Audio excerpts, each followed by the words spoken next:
Good morning, everyone.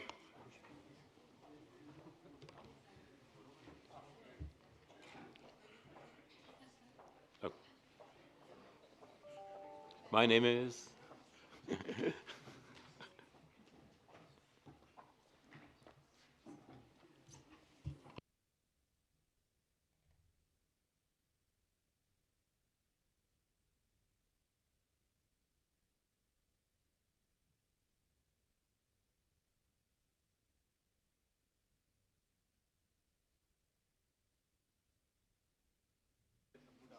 I'm sorry, but I think we're gonna wait another minute or two for Fred Onduri, the vice chair.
Good afternoon, everyone. On behalf of Vice Chair Fred Onduri and myself, I would like to welcome you to the second day of the CTCN's 23rd Advisory Board meeting. I hope you had a very productive meeting with your constituency groups during the morning. It has been stated in various fora that digitalization has a key role to play in order to move forward, with artificial intelligence being one of the most promising tools in the fight against climate change. I echo these calls, as we must harness technologies for climate action to accelerate progress towards the goals of the Paris Agreement. I'm very glad to see that the CTCN's new program of work is reflecting all of these new developments that have taken place in this arena. Highlights from the just concluded joint session of the Technology Executive Committee and the Climate Technology Center and Network Advisory Board meeting includes the approval of an AI program of work which will enable the CTCN to bring the needed knowledge and technology to the countries that the CTCN supports. Now I would like to give you an overview of the agenda for the next 3 days. Today we'll open with remarks from our high-level guests, followed by a session on advisory board membership matters. An in-depth report will be provided by the acting CTCN director, giving an overview of CTCN activities in 2023, followed by a review of CTCN financial matters for the year, presented by UNEP. Regarding logistics for today, please remember to make yourselves available at the conclusion of today's meeting for our traditional group photo, and this does include observers. Tomorrow we will delve into COP28 outcomes related to the technology mechanism. The session after will give us the opportunity to look more in depth into the role of the nationally designated entities and how to enhance their role. Then we will hear from the task force on prioritization criteria for technical assistance in order to review and hopefully approve new criteria. On Friday, we heard about the joint resource mobilization efforts between the TEC and CTCN, and tomorrow will give us the opportunity to look into the CTCN's specific resource mobilization and partnership efforts. Since last year, we have a new program of work for 2023 to 2027, which encompasses 5 system transformation areas and 2 enablers. The CTCN Secretariat has developed key concept notes on the 5 system transformation areas, which will be presented to us in a session dedicated to that topic, including an opportunity for NDEs to share their experiences on the implementation of technical assistance. Wednesday will open with a session on knowledge transfer and capacity building, with specific focuses on research, development, and deployment, and on digitalization, followed by a review of our monitoring and evaluation framework. Then the CTCN Secretariat will update us on the gender work plan, as well as on its newly developed communications and visibility strategy. Finally, we will close the 23rd Advisory Board meeting on Wednesday with the election of a new chair and vice chair. We have a packed agenda ahead of us, therefore I'd like us to start further without delay. To begin with, in terms of opening remarks, I would like to welcome Mr. Morten Blomqvist from the Danish Ministry of Foreign Affairs. Thank you for joining us today, Morten. It is really good to have you here in person.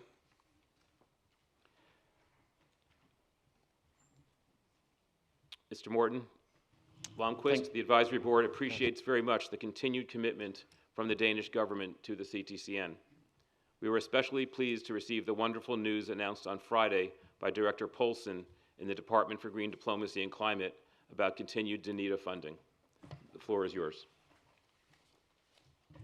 Thank you so much, and thank you for giving me this brief opportunity to present the Danish opening remarks.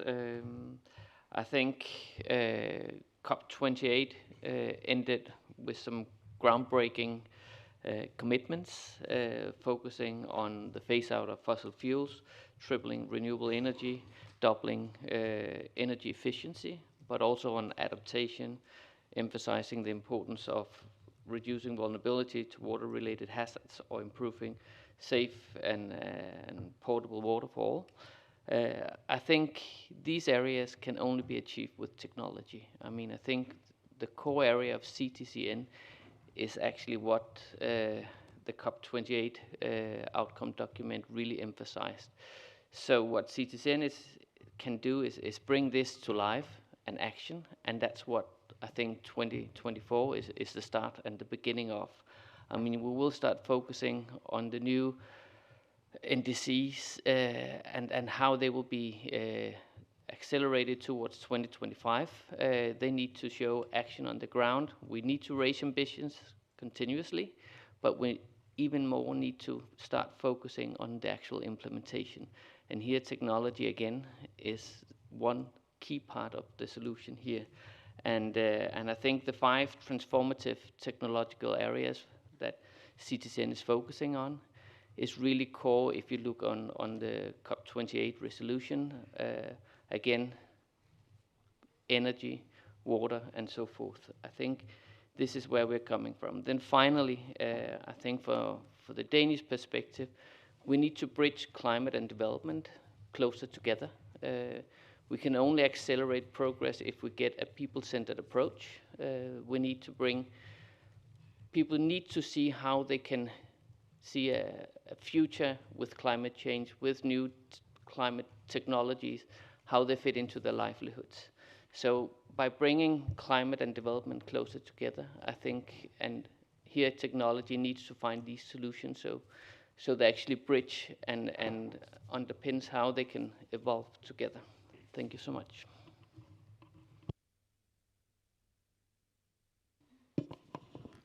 Thank you, Mr. Blomqvist. Appreciate those remarks very much. And again, we also really appreciate the strong role of the Danish government in helping to physically host CTCN here in wonderful Copenhagen, and as well as other ways in which Denmark is providing important support. It's now time for UNEP, as CTCN's host institution, to take the floor. It's my pleasure to welcome Ms. Detjen Sering, Director ad interim of the Climate Change Division of UNEP, the CTCN's host agency. Detjen, the floor is yours. Thank you so much. To the CTCN Advisory Board Chair, Mr. Irvin Rose, to the Vice Chair, Mr. Fredon Dury, Advisory Board members, Mr. Abdelaziz Harib, COP28 Presidency, Mr. Farid Osmanov, COP29 Presidency. Thank you to Mr. Morten Blomqvist for hosting us in beautiful Copenhagen. Colleagues from the UN partners, observers, ladies and gentlemen. Thank you for inviting UNEP to address the CTCN Advisory Board meeting, its 23rd meeting. Last Friday, we marked a significant milestone as we launched CTCN's operations. We commemorated 10 years of CTCN, and we were able to hear about the $100 million implemented the more than 300 technical assistance projects across 110 developing countries. And I was reminded that we had one capacity building project every week since CTCN was established. And for every dollar we raised, we leveraged 11.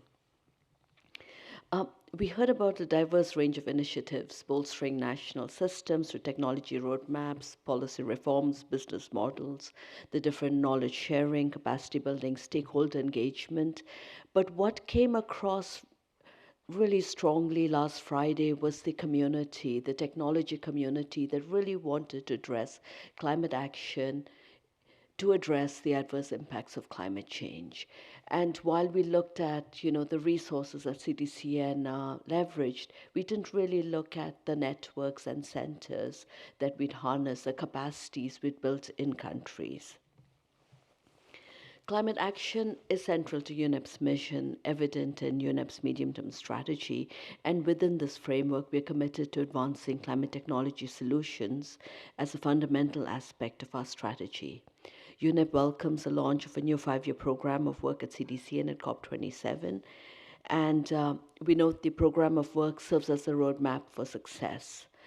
We've already heard about the strategic areas of focus, and we very much welcome the approach of learning by doing, attentively listening to the needs of countries to tailor our interventions effectively. We've also heard about the tangible results and cultivating strategic partnerships while mobilizing necessary resources. We've heard about the state-of-art technologies in energy, water, and fostering effective collaboration. And I've also heard a lot about resource mobilization over the last few days and the need for a comprehensive partnership strategy and to communicate our achievements actively to mobilize support. UNEP has a resource mobilization unit, and we have a dedicated team that focuses on private sector, and they stand ready to provide insights and expertise and to work with the working groups in tailoring and strengthening resource mobilization. UNEP's also introduced a new sub-program focused on digital transformation, aiming to enhance our effectiveness in fulfilling our mandate regarding climate action, nature conservation, addressing chemicals and pollution. Our digital transformation team also stand ready to work closely with the advisory board, and I have colleagues who are online and ready to take this work forward. In closing, UNEP is committed to our support to the CDCN to advancing climate technology solutions. We're also very committed to strengthening the Secretariat. We've advanced in putting forward a candidate for the Climate Technology Center Network Director. The interviews have just been held, and I look forward to a very competent director being in place we hope very soon. We're also in the final processes of recruitment of the CTCN staff member in Africa. So with this, Mr. Chair, UNEP stands ready to provide support to the CTCN Advisory Board. I thank you. Thank you again, Dechen, and we really, of course, all appreciate UNEP's fundamental role in supporting CTCN as the host in so many ways. And we look forward to working with you, and congratulations again to you on your new role, helping basically set up the new Climate Change Division. It's very exciting.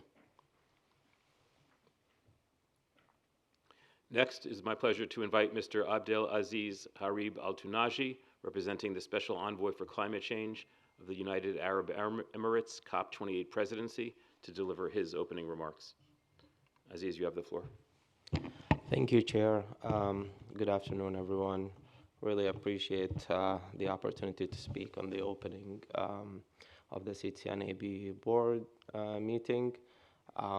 Would like to thank the host also. I really want to shed the light on a lot of the events and the outcomes of technology and innovation that happened in the COP28, as a lot of us have been in the negotiation room. We probably missed a couple. So just going in the COP, I mean, some of the critical role that technology plays in achieving the 1.5 scenario was the need for massive mobilization of capital. You got the need to mass deploy existing climate technologies, and as well as massive accelerated required to achieve that in the green hydrogen, the carbon removal, and the energy storage.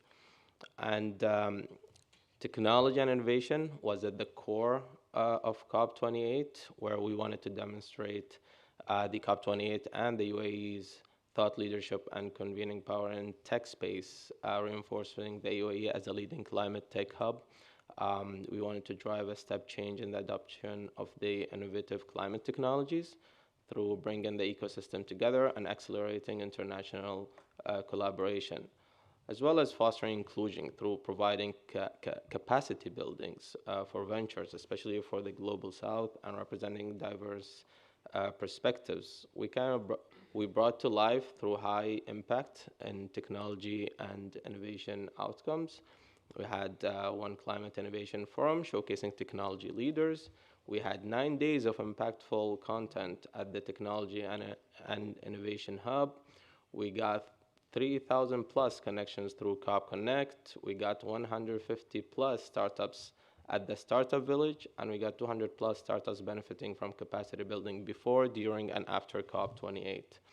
So, like I mentioned earlier, so we had the dedicated Technology Innovation Hub in the Green Zone that represented the convergence of cutting-edge technologies and progressive thinking to deliver innovative solutions and tackle climate change. So we, as technology innovation workstream at COP28 was anchored across 3 pillars. We had technology and innovation-oriented COP, ecosystem building, and capacity building. When it comes to the technology and innovation-oriented COP, the aim to highlight climate tech as a key enabler for the transition and to amplify the voices of diverse global climate tech sector ecosystem players in line with the 4 initiatives that were identified, which is the Hub and the Climate Innovation Forum and the Startup Village and the COP Connect. And in terms of the ecosystem building, we believe the approach here was underpinned by inclusion and diversity critical to develop, scale, deploy, and climate technologies globally. Therefore, it gathered governments, accelerators, innovators, investors to advance climate tech knowledge and showcase cutting-edge technologies globally with a special focus on the Global South. Ecosystem approach at COP28 was materialized through 2 key initiatives. You got Innovate for Climate Tech, the global coalition launching digital and offline climate tech initiatives, and the collaboration that we had with Ministry of Industry and Advanced Technology and the UAE Space Agency, which is an initiative to advance the use of space technologies to solve climate issues. In terms of the capacity building, it was more like a hyperscaling climate technologies that was necessary if you want to achieve if we want to achieve the net zero target by 2050. So we had the COP28 designed and delivered 2 capacity building initiatives and in collaboration with the partners, which is NEX and GBB 100, and so on. So for the Climate Innovation Forum that was convened, world technology leaders to explore the development and the deployment of cutting-edge solution. Some of the topics that was covered during that was the sustainability through technology, the green hydrogen and its role in decarbonizing heavy industry, transforming waste into treasure, energy storage, and so on. And a lot of the impact and notable speakers that attended there was like His Excellency Omar Al-Ulama, which is Minister of State for AI, Digital Economy, and Remote Work Applications, as well as Bill Gates. And we got Kate Brandt, the Chief Sustainability Officer of Google. And we got Arvind Krishna, which is the IBM CEO.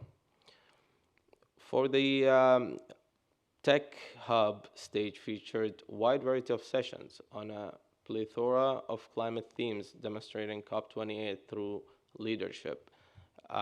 Technology-focused COP inspired the world through highlighting technologies and solutions which could potentially help us achieve net zero, highlighting climate change issues impacting the global south, increase awareness of the issues, legacy of the UAE, showcasing the role and the convening power of the UAE to gather technology leaders and all other ecosystem players. For COP Connect, it was a series of networking events, bringing together 80 to 100 guests per event for the climate tech ecosystem. It's a series of after-hours created networking events at the end of each day at the COP, held at the Green Zone, aligned with the thematic days, and will that feature influential through leaders, innovators, entrepreneurs within the space. And it's brought ecosystem players together to reflect, act, and form meaningful connections.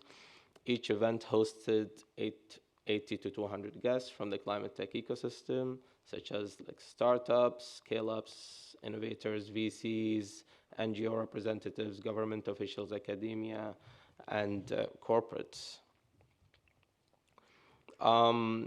Just to finally touch on the climate technology insights for the programs that have been captured during the COP, which is in terms of the macro dimension, it was like technology, finance, policy, and ecosystem approach. In terms of the sectors, the main focus mainly on those programs was the energy, transport industry, and food and agriculture.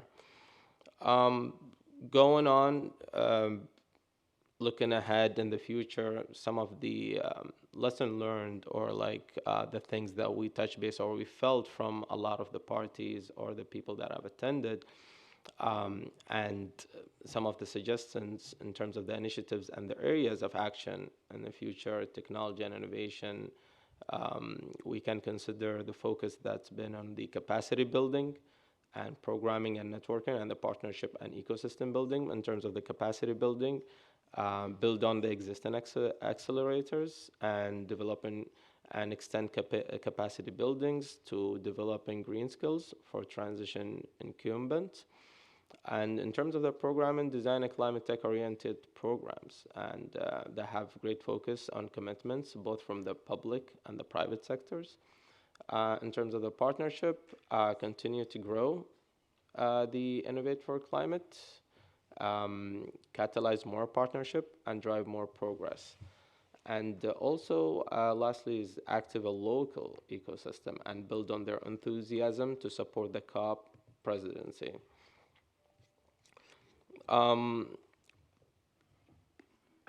Thank you. Thank you for your participation, insights. Again, your insights, your commitments, Mr. Chair, Vice Chair, all the AB members, everything that have contributed to the success of COP28. Like I mentioned in the joint opening statement, together we created a narrative of success, resilience, and innovation, and we look forward to further build on these achievements. Thank you so much. Thank you very much, Aziz. We really appreciate your remarks and the strong support and leadership that you personally and the rest of the COP presidency team have been providing to the CTCN and the tech. Many people have told me they felt that the presence of the technology mechanism was as strong and high level as ever at COP28, and that's a tribute to the work of everyone here, but I know that you and your team really worked hard, very closely with us to help make that happen, so we really appreciate it, and we look forward to continuing to work with you, and thank you for your continuing presence at our meetings personally. Now I would like to welcome Mr. Farid Osmanov, a negotiator from the Ministry of Foreign Affairs of the Republic of Azerbaijan, who is speaking on behalf of the incoming COP29 presidency. Dear Mr. Osmanov, the floor is yours. Thank you very much, Mr. Chair. Good afternoon, dear colleagues, esteemed CTCN Advisory Board members, dear Chair, dear Vice Chair, and dear observers. First, I would like to thank you for the opportunity to attend the CTCN Advisory Board meeting and deliver these opening remarks as the incoming COP29 presidency. Azerbaijan is honored to host this year's COP, and as COP29 presidency, we are committed to building on the consensus of previous COPs and advancing the climate agenda together with our international partners.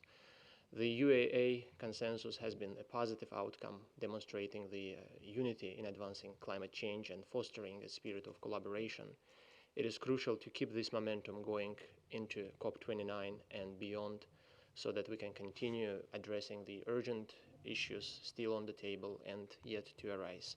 It will take all members of the international community working together in partnership to achieve our goals.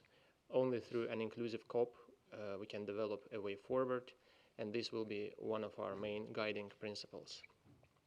To this end, we stand ready to engage with all international partners in an inclusive and transparent manner with a commitment to true multilateralism, where all voices and views are heard and taken into account, regardless of geography, size, or economic status.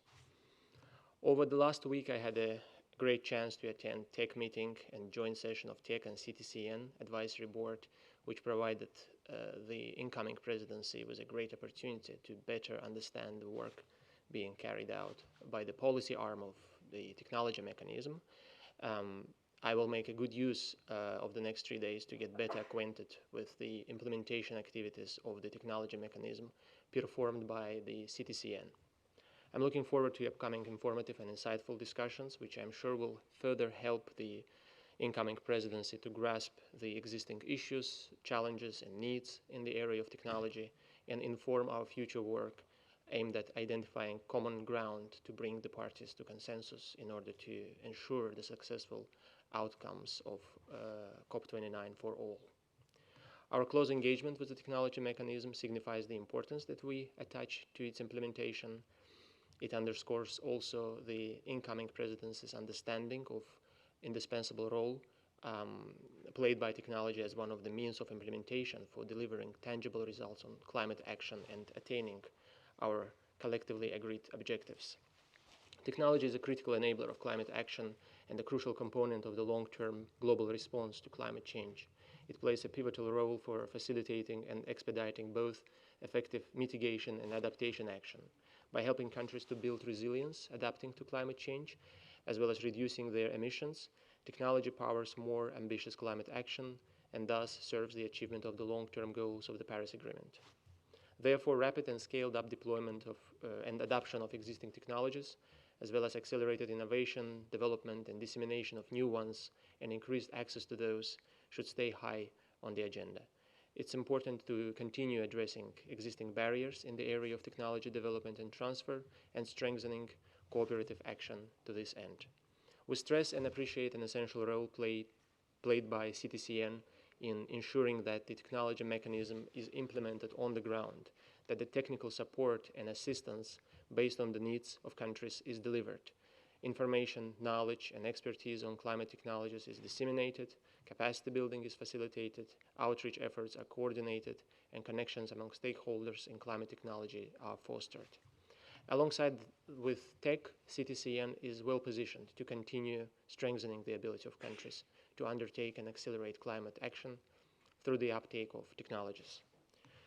We also emphasize the importance of complementary and coherent approach and strengthen synergies of TEC and CTCN by implementing relevant joint activities and collaborating on common areas of work which could reinforce the impact of the technology mechanism.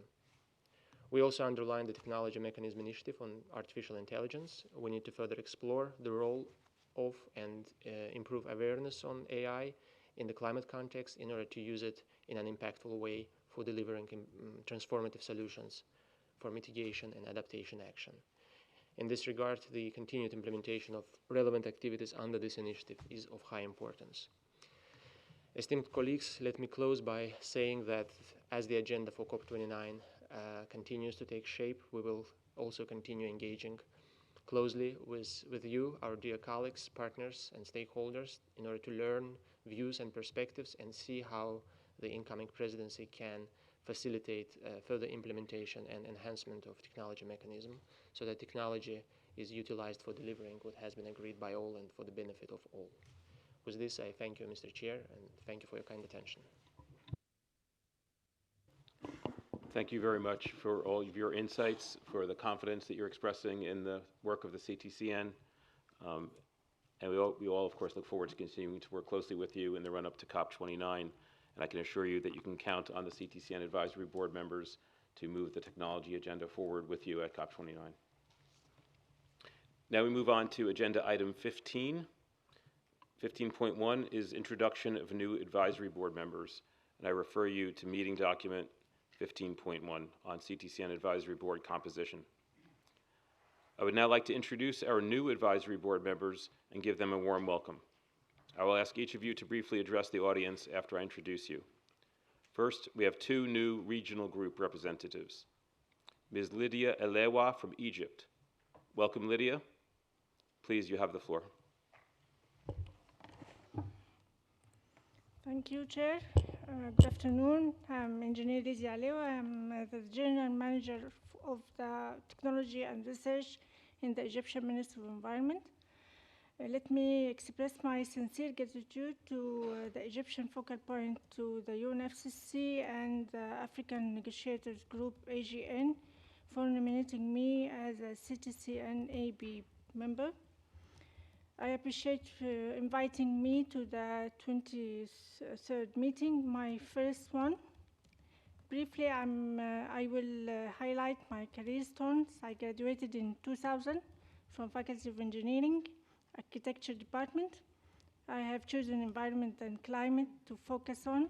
Fortunately, I had been selected among hundreds that days and hired to the Egyptian Environmental Affairs Agency in 2001. Since 2012, I am the national focal point to the Action for Climate Empowerment, ACE, to the UNFCCC. Also, I am the NDE to the CTCN for 3 years. In addition, I am certified life cycle assessment practitioner and member of Life Cycle Initiative. Also, I am certified project management professional, PMP, and a member of Project Management Institution. For 4 years, I assisted technically the National Industrial Energy Efficiency Project, which implemented by the GEF and the UNIDO in Egypt. Further to mention, I am responsible for reviewing and editing the national strategies, plans, and reports related to environment, climate change, and sustainable development in the Ministry of Environment. Finally, it's a pleasure to be among you all. I have enjoyed the last joint meeting on Friday and celebrating 10th anniversary of CTCN. I believe that we will do best here also. Thank you. Thank you, Lydia, and welcome again. We're all excited to have you on board. The second new government representative is Mr. Armando Rodriguez from Cuba. Unfortunately, I understand he's unable to attend today. So now I will also welcome other new members of the advisory board, starting with our two colleagues from the Technology Executive Committee. The CTCN Advisory Board includes the chair and vice chair of the TEC. So first I would like to introduce the newly elected chair of the TEC, Mr. Tibian Ibrahim of the Maldives. Please, Tibian, the floor is yours. Thank you, Chair, and good afternoon, everyone. My name is Tibian Ibrahim. I'm from the Maldives, was elected to the TEC as a representative of the Small Island Developing States constituency, and I was elected from our non-Annex 1 countries as the chair of the TEC for this year. So I'm excited and grateful to be able to be here to work with the CTCN Advisory Board. Thank you. Thank you, Tibian, and it was a pleasure to work with you last week. Now I'd like to introduce Dietram Opelt of Germany, who is the newly appointed vice chair of the TEC. Dietram, the floor is yours. Thank you, Chair. Thank you. Welcome to all colleagues. My name is Dietram Opelt. I have been already 3 years on the board of the TEC and was elected last week as co-chair. And I'm also representing the NDE of Germany. Very happy to be here. Thank you. Thank you, Dietram. It was also a pleasure to work with you at the last joint session in TEC. These are the first 2 years under the new joint work program in which the TEC and CTCN are really working together and coordinating much more closely than ever. And I think everyone feels the benefits of that improved coordination, but of course, a new way of working also has created challenges and stresses in some ways, and I think we have worked through this and evolved in implementing the Joint Work Program very successfully the last 2 years under the former membership of the TEC, including the leadership of Ambrosio Ibanolo Real of Chile and Stig Svenningsson of Norway. But I can report to everyone who wasn't here last Friday that that tradition of strong collaboration continued last week under the leadership of our newly elected TEC chairs. So we're all excited to continue this evolution of closer collaboration between the two bodies with you. Now I'd like to introduce a member who is participating online, Vicki Nowens, as the representative of the UNFCCC Standing Committee on Finance. Welcome back, Vicki. Please give us some brief introductory remarks. Thank you, Erwin, Chair. Yes, so I'm Vicki Nowens from Belgium, representing the SCF within the CTCN Advisory Board, and welcome. Very happy to be here online. Thank you. Thank you, Vicki.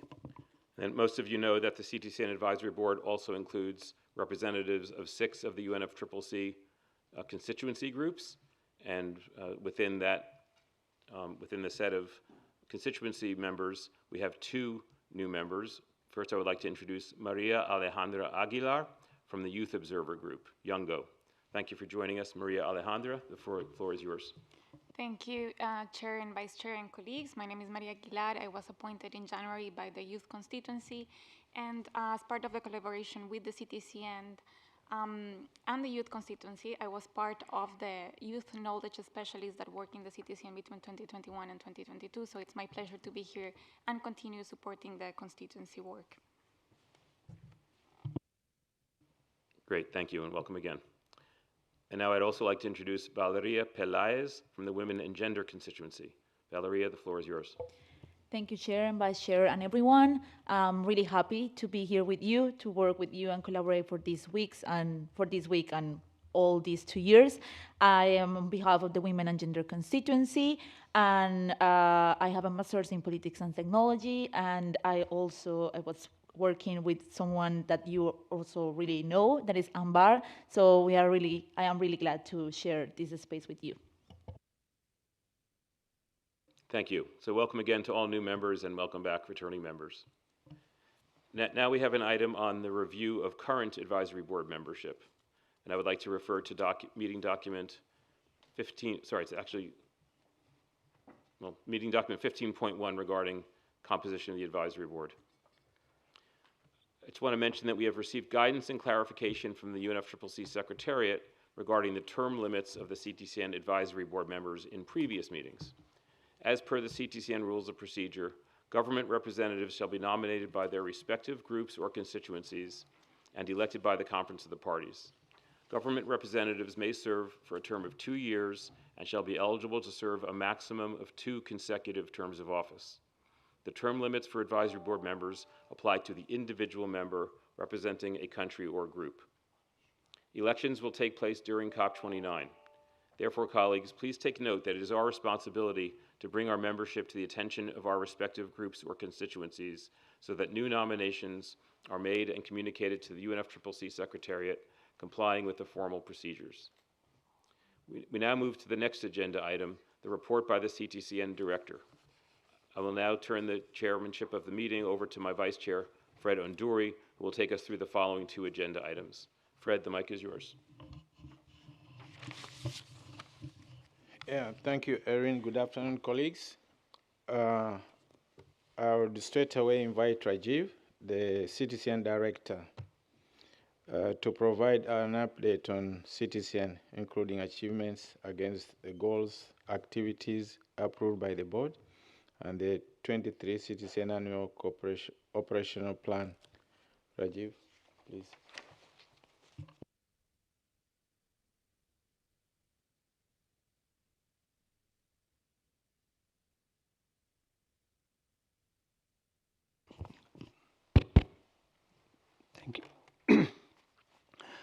Thank you. Thank you, chairs.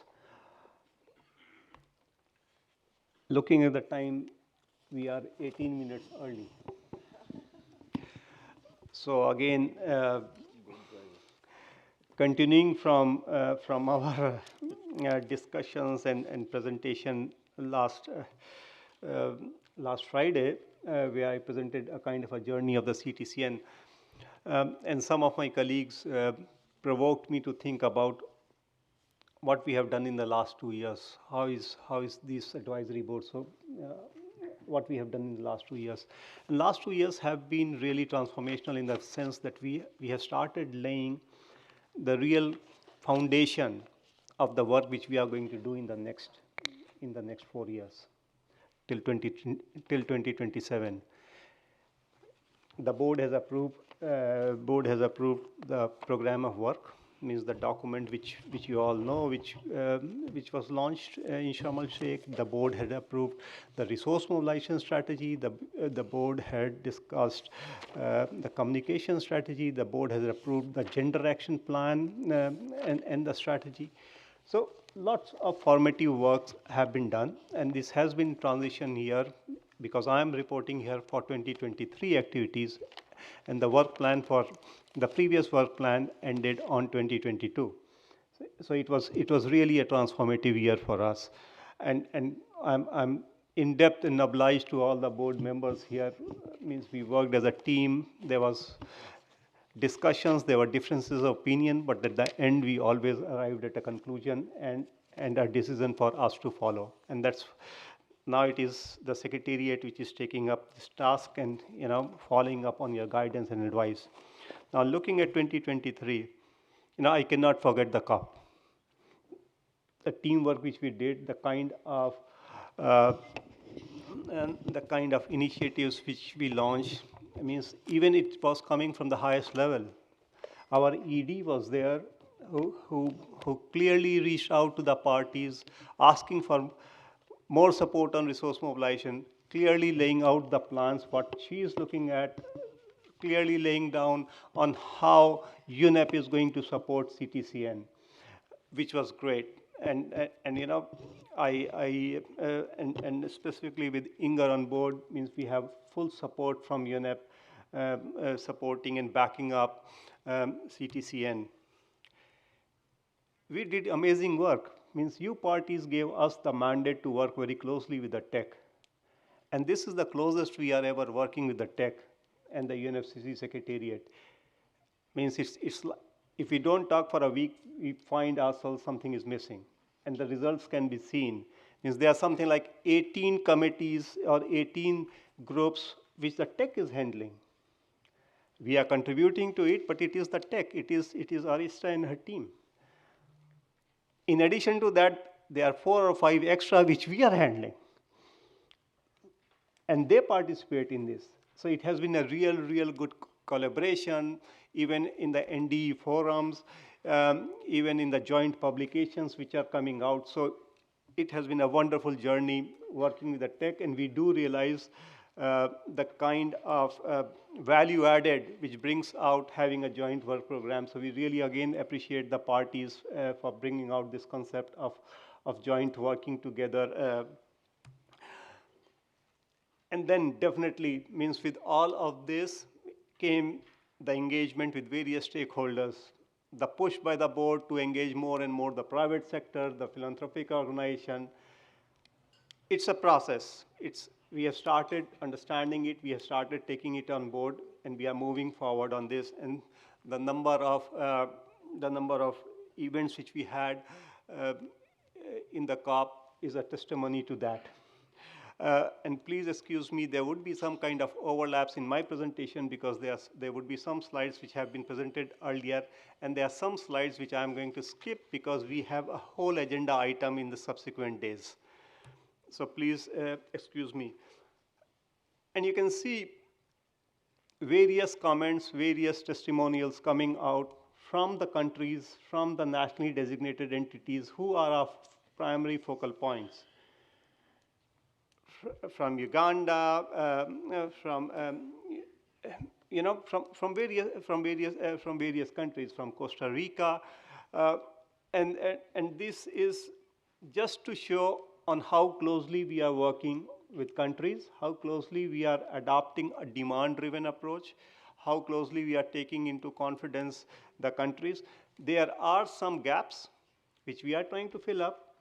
There are some issues which we still are trying to address, but overall, it's a very positive working environment when we are working with the countries and catering to the demand.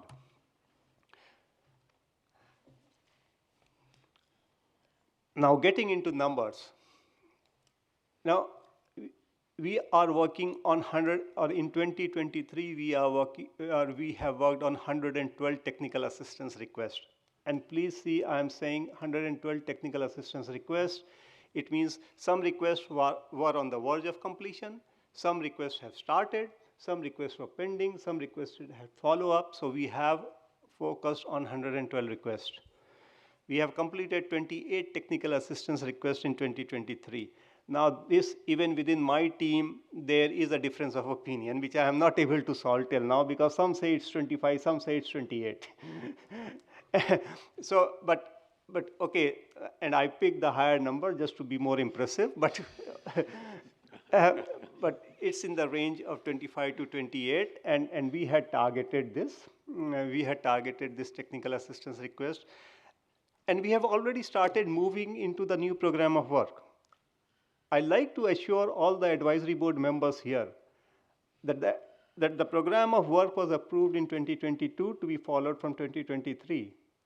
We didn't leave any gaps in that. We straight away started focusing on the 5 system transformation areas and the 2 enablers.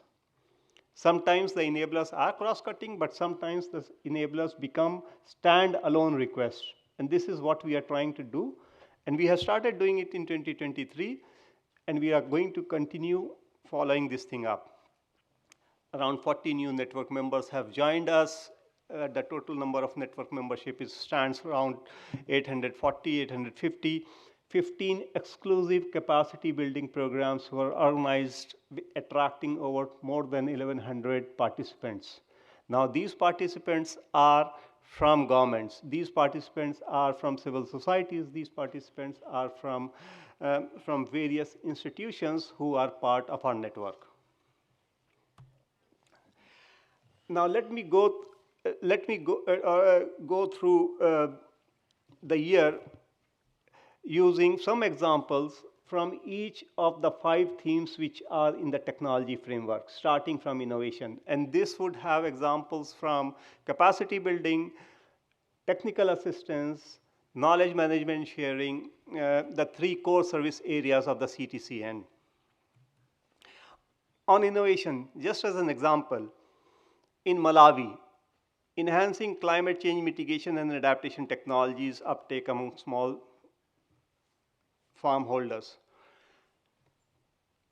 I'll try to simplify this slide in a manner that we all are talking about digitalization, artificial intelligence, but the basis of every digitalization effort and every artificial intelligence is data.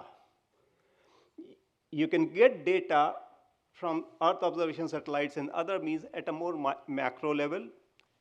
Technologies have improved, you have started getting this thing at a micro level. But to have a real time impact, you need data from the field and from the ground at a very, very local micro level, at a field level.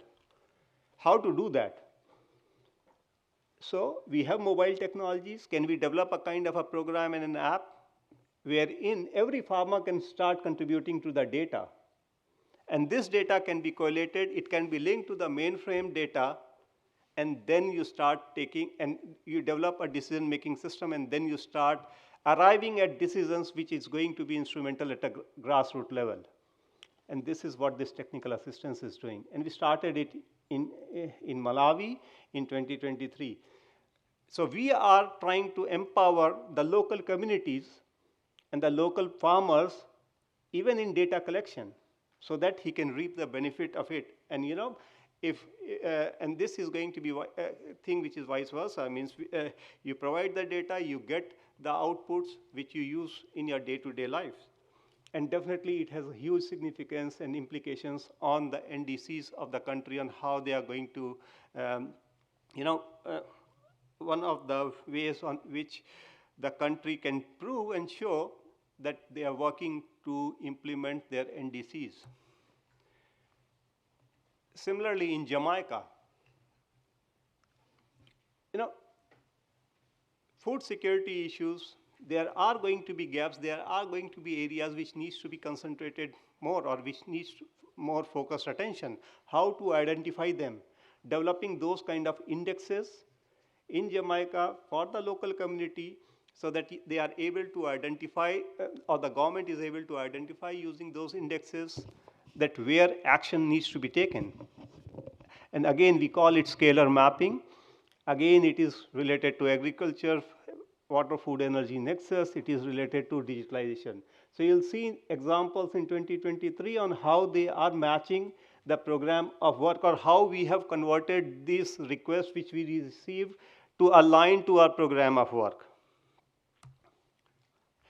Definitely the Adaptation Fund Innovation and Accelerator Program, which you have been hearing about, we are on the verge of completing it in 2025, but 25 technical assistances have been are in the process of being implementation. 11 are in Africa, 7 in Asia.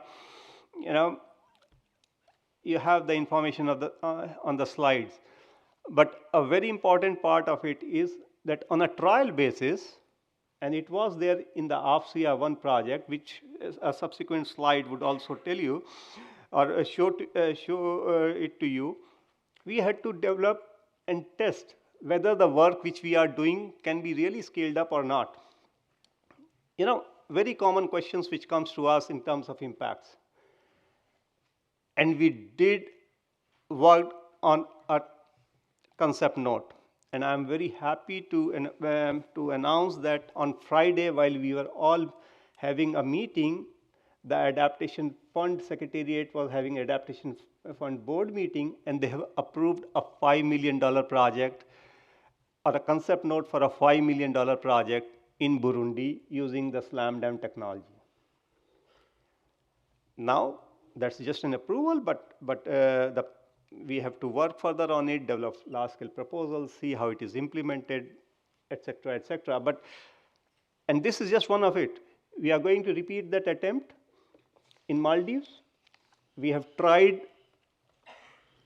not with that much success, in Seychelles. But it also shows that if there is that there is always a way forward if necessary resources, both human and financial resources, are available. It has the potential of scaling up. Next slide, please. Another new initiative which we launched in 2023 was Climate Change and Security Overview. Again here, and support from the European Commission. We are working on 10 projects, which largely is focusing on adaptation technologies in communities at a local level, specifically in countries which are in the conflict areas. All the 10 have been selected. They are in various stages of implementation.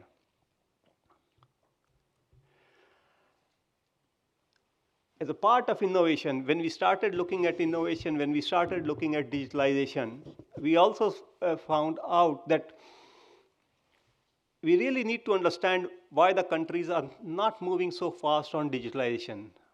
What are the bottlenecks? What are the barriers? Because until and unless we as a secretariat know the barriers and the bottlenecks, we would not be able to help the countries identify solutions.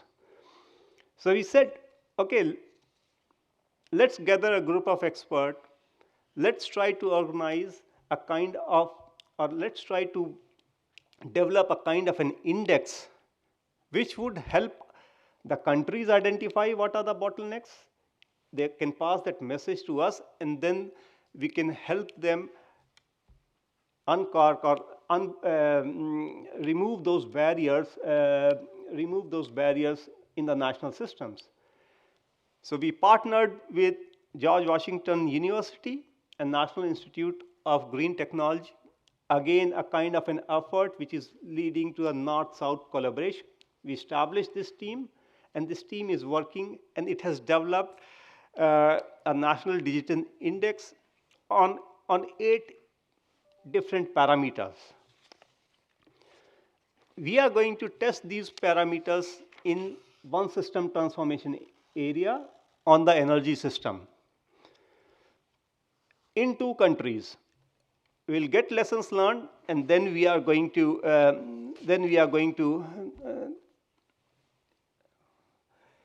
can you please change the slide? Yeah, sorry, this one. So this is what we are doing. You'll get a more detailed presentation on the 4th day. We have invited our partners from George Washington University, and we have also invited the World Bank, Sarah from the World Bank, which is going to provide a presentation on their work on digitalization, and we are trying to see on how this partnership can be developed, enhanced, and applied. And this is not going to be just for the energy systems, but it is going to be for the other 4 transformative areas which we are going to target.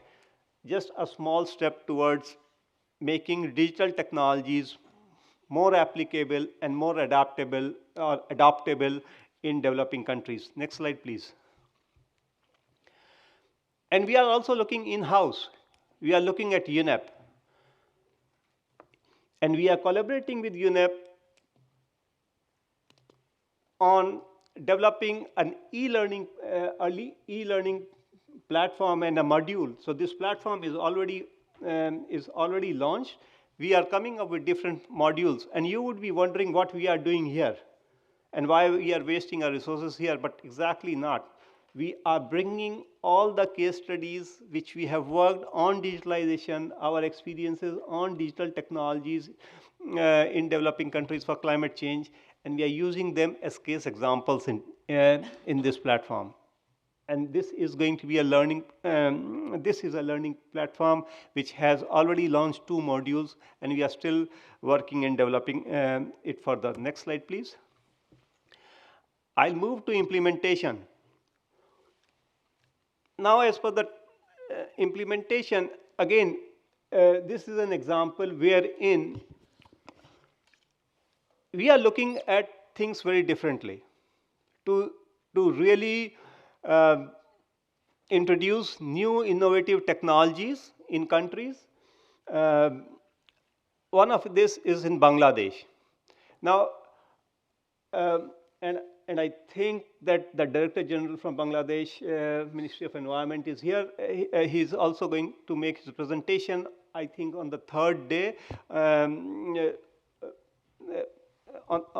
On the 3rd day with his experience. But what we have done in Bangladesh is all countries are producing, e-mobility policies, and which is required, which is good. But we are looking at a step ahead. Why are commuters not using public transport system? What systemic change we need to introduce?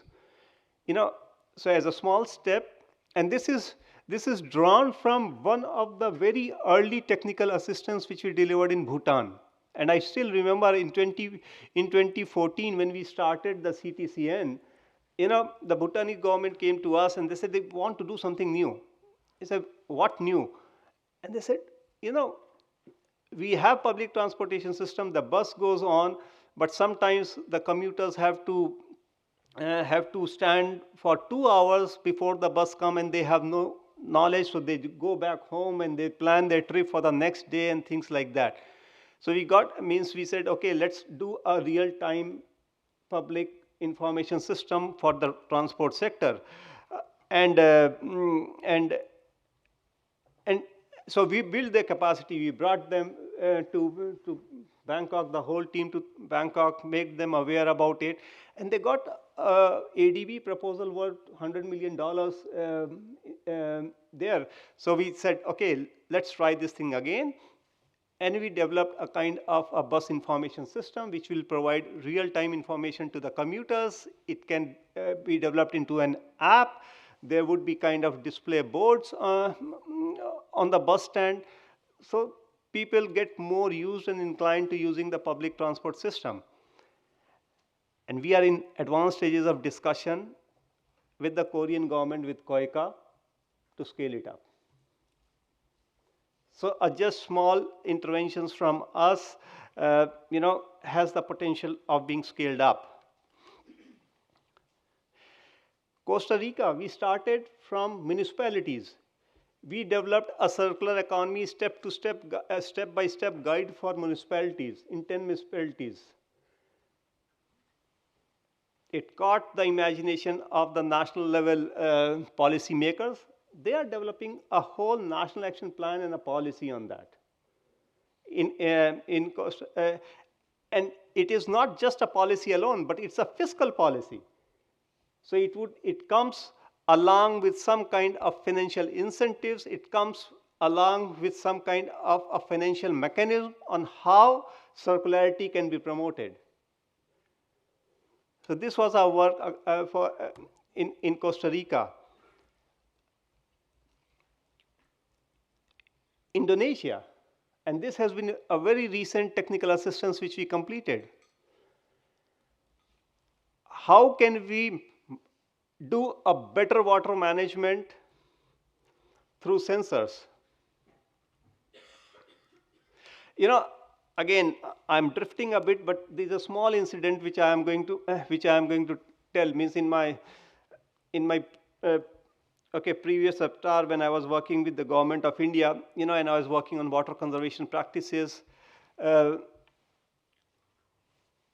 went to a local community, a village, and I was working on drip irrigation, and I said, okay, you should use drip irrigation, it is going to save water, blah, blah, blah. And one of the gentlemen standing there asked me, but our crops needs more water. The more we water, it will grow better.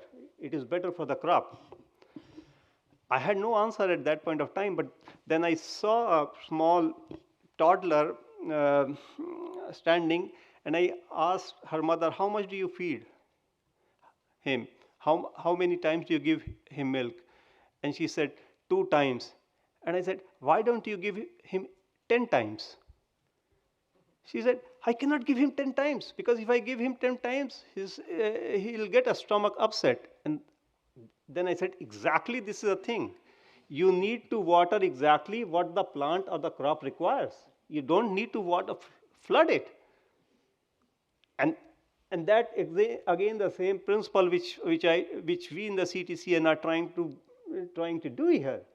What we are trying to say is, and we have demonstrated this thing, put sensors in the field, depending on your crops, set up the moisture level. The moment it drops down, the sprinkler system is going to be on, or you water it. Stop it, come back again. And the government is really impressed because they are looking at internal funds to do a pilot on this. Next slide, please. Definitely technology need assessment. Sarah, my colleague, is here. Means we have been working very closely with UNFCCC on technology need assessment. We have completed 3 TNAs were closed all through the Green Climate Fund. One is under implementation in Kyrgyz Republic. We have 3 concept notes. One is on thermal insulation in public buildings, and this is exactly also coming from the technical assistance which we delivered in Kyrgyzstan, wherein we had developed codes, the building codes for the existing building on thermal insulation. They have developed concept notes. Georgia, 4 concept notes. They are also looking at developing an institution which is in the private sector to focus on green agro technologies. And Cote d'Ivoire, which we are still working on, so in the next AB, probably I'll describe it better, but they are developing a whole institution and institutionalizing the technology need assessment report, a kind of a national system. Next slide, please. Uruguay also, we have developed two concept notes, but one of it is in more advanced stage. It's on water management system. It's around $4 million, which the country is looking to submit it. But we have developed these concept notes. They are in a semi-advanced stage, but still some work needs to be done. Next slide, please.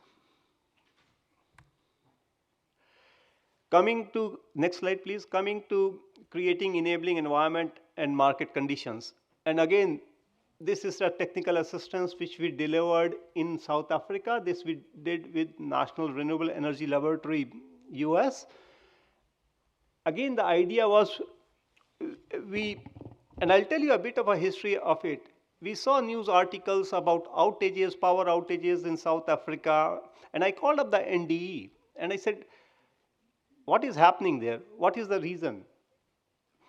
And they started describing us the problem, shortage of electricity, ad hoc power off, outages for something like 8 hours in industrial areas. And they say that, you know, they are under huge pressure. And we started looking at it and said, can we do something about it? We invited their energy distribution companies. We invited their CSIR, which is Industrial Research Organization. And we started putting our heads together. And we said, let's try something. There's a new thing which is coming up, which is called demand response.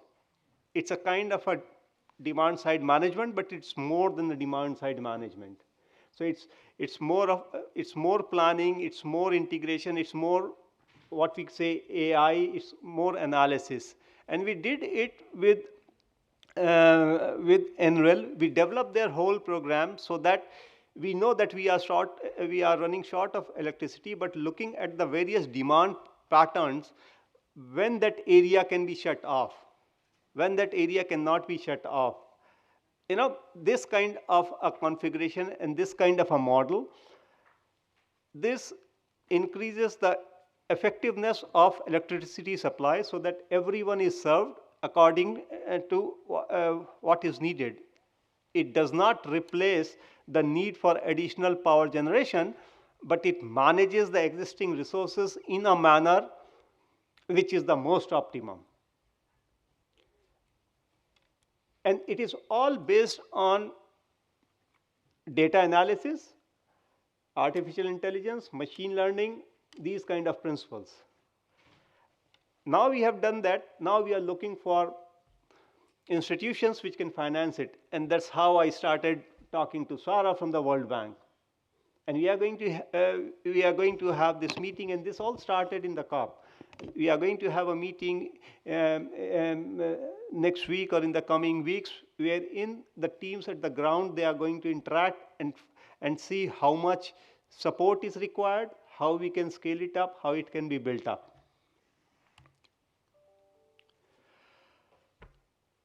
Circular economy, again, in Mexico. I think countries in Latin America are quite upbeat on circular economy. Mexico, we established a platform wherein it provides opportunities to recycle demolition waste. So buildings demolition, anything which is demolished, you have wood, you have kind of sand, bricks, steel. Everyone talks about circular economy, but how to really make it implementable? So the Mexican government, we supported the Mexican government to establish this kind of a platform wherein there would be buyers, wherein there would be sellers, wherein a quantified waste number would be available. And this found traction in the Mexican government, and now they are looking at a new law to enforce this thing, to enforce circularity in demolition debris. And this was completed in 2023. Definitely, we worked on enhancing the capacities of the NDEs, technologies, new technologies like green hydrogen technologies, specifically focusing on developing a vision and a roadmap. Just vision and a roadmap. Until and unless the countries develop a vision and a roadmap, we found countries going all over the place. They want to do trade, they want to do it in agriculture sector, they want to do it in the transport sector, but our attempt is to build their capacity and say, come together, let's create a vision, let's identify the sectors where it would be best beneficial for you. And in course of doing these capacity building programs in all the three regions, means Asia, Pacific, Latin America, and the Caribbean and Africa, we made various partners. It was not done alone.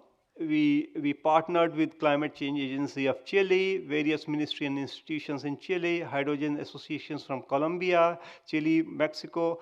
We engaged Walmart because we understand Walmart in Chile has already implemented the use of green hydrogen as a technology in their operations. So Walmart, IRENA, GIZ, Inter-American Development Bank, and others. So these are all the kind of partnerships created all through the delivery of these programs. Continuing with the capacity building programs, we introduced new topic like SF6, which has started finding traction in the countries. And last year, the European Parliament has approved, the EU has approved the F-gas regulations, have approved the F-gas regulation. We organized a capacity building program with, and this again in partnership with the German Ministry of Economic Affairs and Climate Action.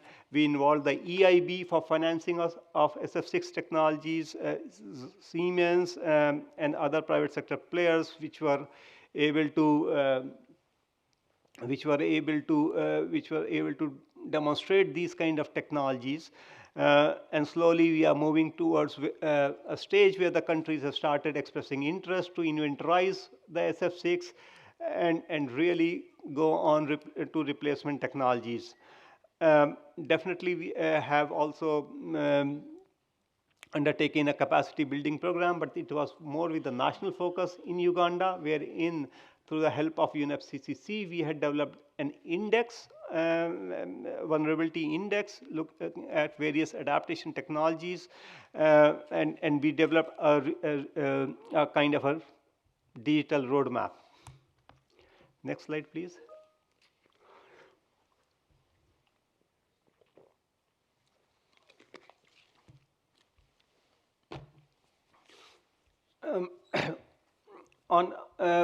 We continued our efforts on capacity building, not through just thematic programs, but also through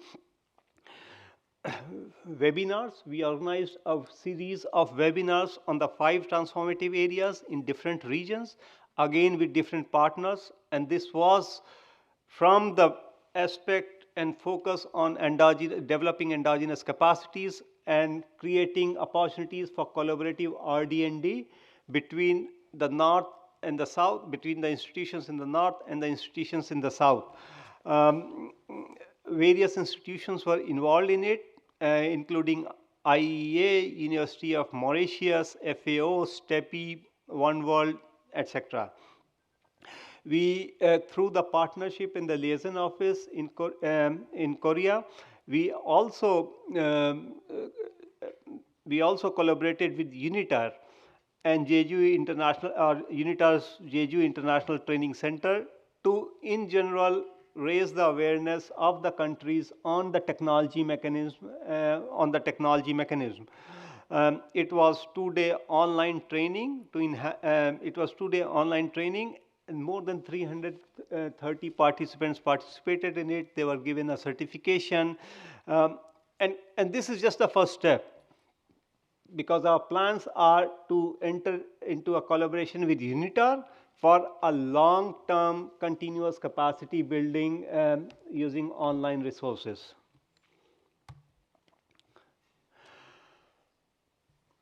During the course of our work, we produced a number of publications.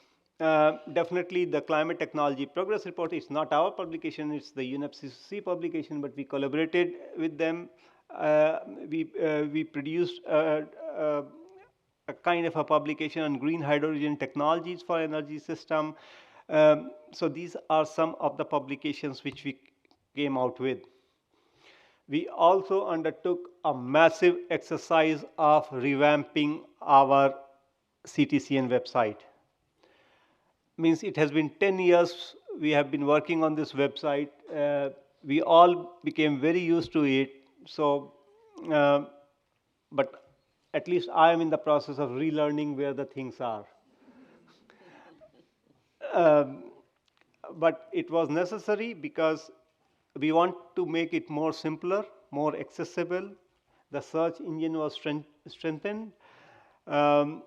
the gender and climate technology roster was added, and it's still a work in progress. I have to admit that, because what we are trying to do is also create a platform wherein the network or institutions can network. So it has to be done in a very organic fashion, that if one of our network member is looking for a partnership with another, they are able to start connecting, and they are able to start interacting with each other. Because I saw this as a problem in our portfolio. There is a network member which has a very strong expertise on energy, but it does not have an expertise in the water sector, and they want to implement one of our technical assistance project. How do they collaborate with the other network member?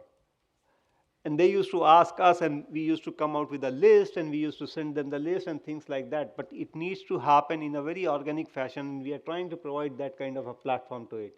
We are also going to use this website to create linkage with other database, the Green Technology database, of WIPO, so that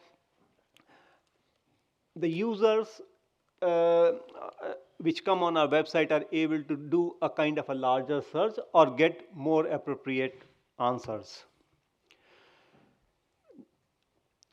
Next slide, please. Collaboration and network. We engaged with the NDEs. Last year we did 3 network meeting or regional forums in Africa, in Asia Pacific, in the LAC. I'm not going to go in details, but we tried to cover as many regions as we can. We are not able to cover the MENA region, but mostly the countries in the MENA region were represented in the Africa ND forum. We have got some complaints. There are some countries which are not able to attend the ND forums, and we are making efforts to be more inclusive this year. Definitely, again, a joint event, AI for Climate Action, was launched, and the ND forums we co-hosted with the tech, so it was a greater engagement with the tech. Tech also undertook some side events during the ND forums. Again, it's part of a collaborative working as a technology mechanism. As I said in my starting 3 slides, COP was amazing. Number of events. I'm not going to go in details, but these are some of the important events which we organized on AI for Climate Action, the presidency event. And the presidency event, my colleague Abdulaziz is here. The presidency event was very well appreciated. Means informal sources have told us that there were more than 30 ministers sitting in that room, and it was one of the the COP team had put in a big effort. We collaborated with them, and it was really amazing to see so many people gathered in the room for the technology mechanism. Again, we also did side events on SF6. Again, it was trying to bring more visibility to this problem of SF6, and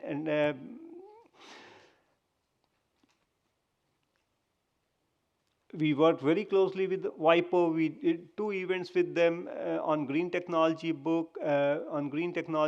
We did an event on digital readiness in the Global Innovation Hub. Where again World Bank and GIZ and others were present. We worked very closely with the Adaptation Fund. Again, did some events with them. With WIPO, again, we did a capacity building event on demand-driven technologies and innovation in cities. In fact, this slide you can see the number of participants, but there were more than 14 events which CTCN either organized, I would not say participated, organized or co-organized along with its partners. We had a number of bilateral, next slide please. we had a number of bilateral meetings. These are some of the countries, and these meetings are very helpful. These meetings help us as a secretariat to start working with the NDEs, to start getting to know their interest on what kind of support they would require in the next year. These meetings also help us to send out the message of what the new program of work looks like, what we are looking at. We had meetings with bilateral institutions. We had meetings with informal coordination group for capacity building, which was represented by one of our chairs. Gender gaps, Solar Cooker International, and other institutions. Network members are key to the CTCN, and we organized kind of 3 global networking events, one to create climate solutions with Korean network members, co-hosted by the Ministry of Science and Technology. And this was an attempt wherein we gathered the network members, asked them what technology they have, what is their best technology they have, where it can be applied, and take it from the perspective of the CTCN to these countries and see if the countries would be interested, and if the countries become interested, just doing a kind of a matchmaking with them. We held technology talks at the World Climate Industry Expo in 2023, and we also are working with National Institute of Green Technology, This year, after much efforts, we were able to come up with an understanding with IBM, and they have agreed to join our network. We are having an exchange of letters clearly identifying what we are going to do. And our approach is that in 2024, because IBM has launched an accelerator program which is looking at water technologies in the MENA region. So what we have told them that we will use our convening power, bring in all the NDs and important stakeholders at one place. You develop the solution, and we'll provide and we'll bring that solution to these NDs and stakeholders. If they get interest to adopt those technologies, they'll start directly working with you. And as a part of your effort, because your effort is a pro bono effort which is coming up, so what you can do is you can provide the same service directly to the countries. And our role would be to collect, bring them together and express, to show that, okay, we have confidence in this particular technology and it can be implemented in a country. So this is the approach which we are taking with IBM.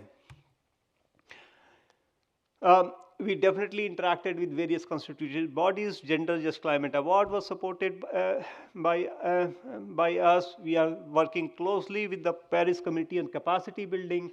Every year, the CTCNs, and we have an intervention from PCCB this time. Every year, the CTCN reports on all its capacity building activities to the UNFCCC Secretariat, which is compiled in form of a report and presented to the parties. We have engaged with a number of multilateral institutions. We have partnership with the University of Southern Denmark, and it was in June 2023 last year, wherein we promoted and supported an urban resilience training program for 9 days.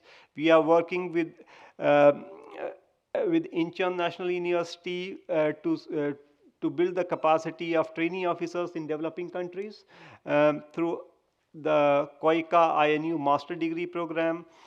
We have engaged with the youth constituency, and we have developed a program which is going to be presented, I think, on the 4th day on the new younger program which we are going to launch, Youth Climate Innovation Lab, which we are going to launch. And definitely we are working with the George Washington University. We also worked with the Adaptation Futures. We organized a kind of a side event, or we participated in a side event in the program along with the Adaptation Fund in the Adaptation Futures. Because of logistical reasons, we were not able to means we were not able to travel there, and our participants were not able to travel there, but we did an online program in the online side event in the Adaptation Futures, and it was on innovation in the face of power of nature, trying to bring the nature-based solutions and innovation together. Support. In support, we have to, in support, okay, can you play this thing? There has to be a play.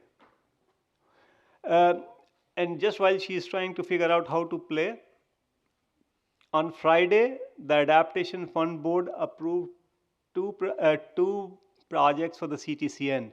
One is a $10 million adaptation fund, or AFCIA 2, which we call, and as a part of AFCIA 2, 60 projects would be implemented.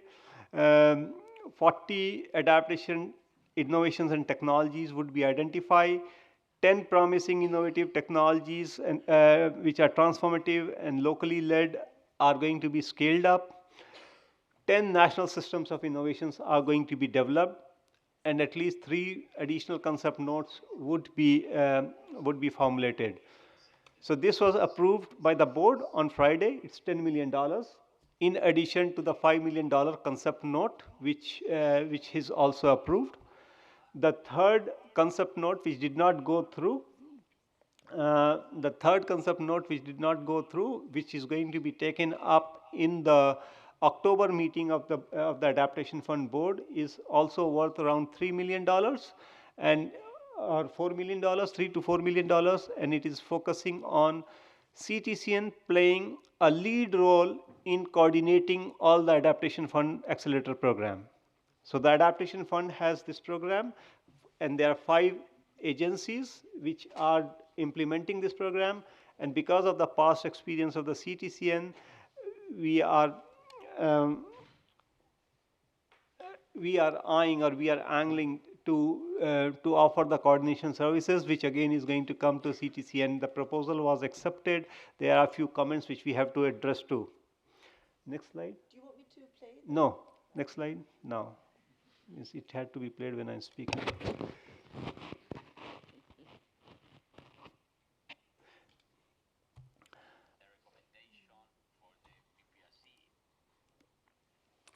Yeah, means, you know, the Burundi project I have already described, have already dwelled on in earlier. But one thing more which I would like to point out here, looking at technology has different applications, and this is all very important learning lessons for us. Technologies have different application. Technology is the same. Like our chair was saying, you drill to get oil, you also drill for geothermal power. And exactly here, slam dam technology, we used in Burundi to save an area from flooding and also store water. We use the same technology in Pakistan, or we are trying to use the same technology in Pakistan to store rainwater. So again, technology, slam dam is the same, inflatable raft kind, but applications can be different. And the government of Pakistan had identified, and when we link the government of Pakistan or the ND of Pakistan with this technology, again it happened in COP in Sharm el-Sheikh. They were quite very excited about it, but they found a different application, and we said, okay, let's try, and this is all innovation is all about. So it is being implemented in Pakistan, and if it is very successful, again we have a chance to scale it up through the Adaptation Fund. Now the most important news, we had been working on this MSME, Climate Sound Technologies for Production Efficiency and Business Value Chain in Kenya for the last 2 years, or maybe 3 years. And we had presented it to the board after, and this is in collaboration with the Kenya Commercial Bank. Finally, after 2 years of hard work, last week we got an email from the GCF Secretariat telling us all the comments have been addressed it is good to go forward. Please develop a PPF project, a PPF for this. The role of the CTCN here is an initiator of the project. It is the Kenya Commercial Bank is a direct access entity. They are submitting it. We are providing technical support to it. The Treasury has issued a letter. So it is now fit to go. So the first step is to prepare a PPF for which we can access up to $1 million. This $1 million, a full-scale project, is worth $218.45 million. The GCF contribution is $45.25 million, or would be $45.25 million. Rest of it is co-financing coming from the Kenya Commercial Bank. And this is, if this is successful, this could be a very cookie cutter kind of an approach because it is targeting agro-based small and medium scale industries in Kenya. It has application in Tanzania, it has application in most of the countries in Africa. It really has a potential of being scaled up. And fortunately, the Kenya Commercial Bank has branches or is present in all these countries in Eastern Africa, or some of these countries in Eastern Africa. So, but it took more than 2 years to arrive at this stage, and I don't know how much more time it is going to take to develop a PPF and get a PPF approved. But I really wanted to present this because it is just hot from the press, because the NDA, which is the Treasury of Kenya, has signed off on it, and this is the letter. And we are working similarly in other countries. Yeah, we have been trying to work with the focal points with the GCF in general. We participate in the structured dialogue, again with the intention of identifying ideas, the technical assistance which we have delivered to the NDAs, which are the focal point of the GCF, to see if they have any intention of scaling it up or how we can support this scale up. We participated in the structured dialogue in Asia Pacific. Recently, we have participated in the structured dialogue in Eastern Europe. And by participation, what I mean is that we bring NDEs of these countries to these structured dialogue to have a conversation with the NDAs. And every event, every meeting leads to something substantive. Like in the Central Asia and Eastern Europe structured dialogue, we met with Eurasian Development Bank. And again, I didn't know about it, or we didn't know about it. And I'll present this as a part of the resource mobilization strategy of what we are going to do with them or how we are planning to work with them. Similarly, like in the GEF national meetings, we have the GEF has started inviting the NDEs so that a kind of cohesive actions and cohesive approach can be taken, and NDEs have started to play a more important role in selection of the projects at a national level before it, specifically for the GEF and the GCF. So these changes we are seeing, and it is because of some initiative from the CTCN side. Well, pro bono support, we are continuing to work with the countries, with some of the donors. Specifically, there are two donors, the government. I would like to really acknowledge the government of Korea and Republic of Korea and the government of Japan in initiating and providing the pro bono support at least on 3 to 5 technical assistance requests every year. There have been some co-financing contributions from ICLAC, from BOARD, from UNDP, UNITAR, etc. we have started engaging with the private sector and philanthropies, but I'll keep this thing for my intervention on resource mobilization, which is on Tuesday, where you'll get a much larger and a detailed account of what we are doing and how we are doing and what are the areas and what are the prospects. One important thing is that specifically for the private sector, we have started very deeply engaging with the Global Cement and Concrete Association. So again our role is for the Global Cement and Concrete Association is that we bring countries to them or them to countries. We develop a framework of activities which the countries are okay with it, and then Global and Cement Concrete Association implements it, reports the results, and we keep on monitoring and looking at the next steps. Because in implementing the roadmaps for the cement sector, one of the important aspect is change in the regulations and laws, and that's where we as CTCN start playing an active role, because we have that convening power. We work through the NDEs, reach out to the Ministry of Industries or particular body which changes their which changes the laws, and provide them with scientific guidance and knowledge and information. And it has implemented in a number of countries in Africa.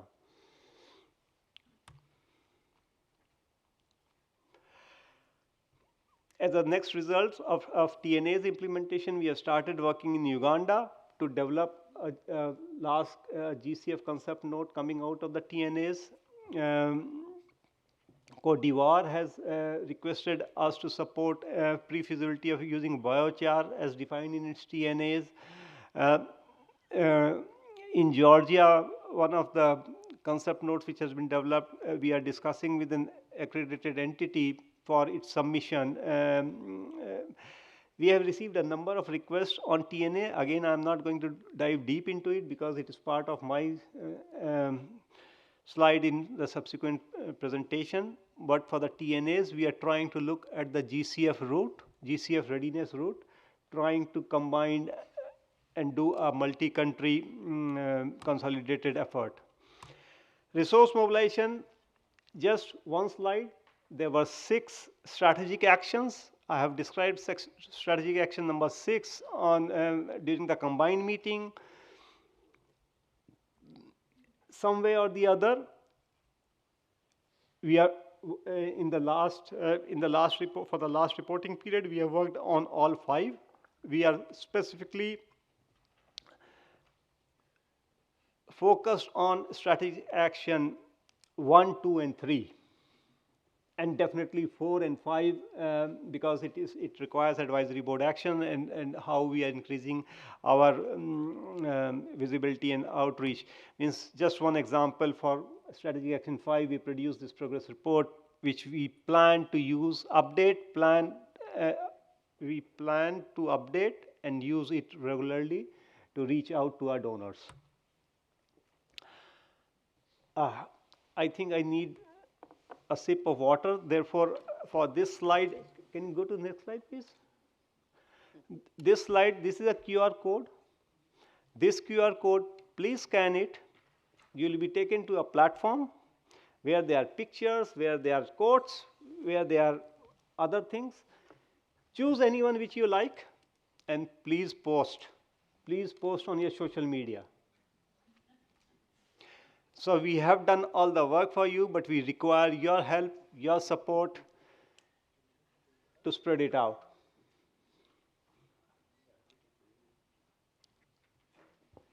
And if you need us to help you to post, we can help you. We're here to assist you. Yes, my colleagues, Anastasia, J1 means they are going to support you if you have got any issues.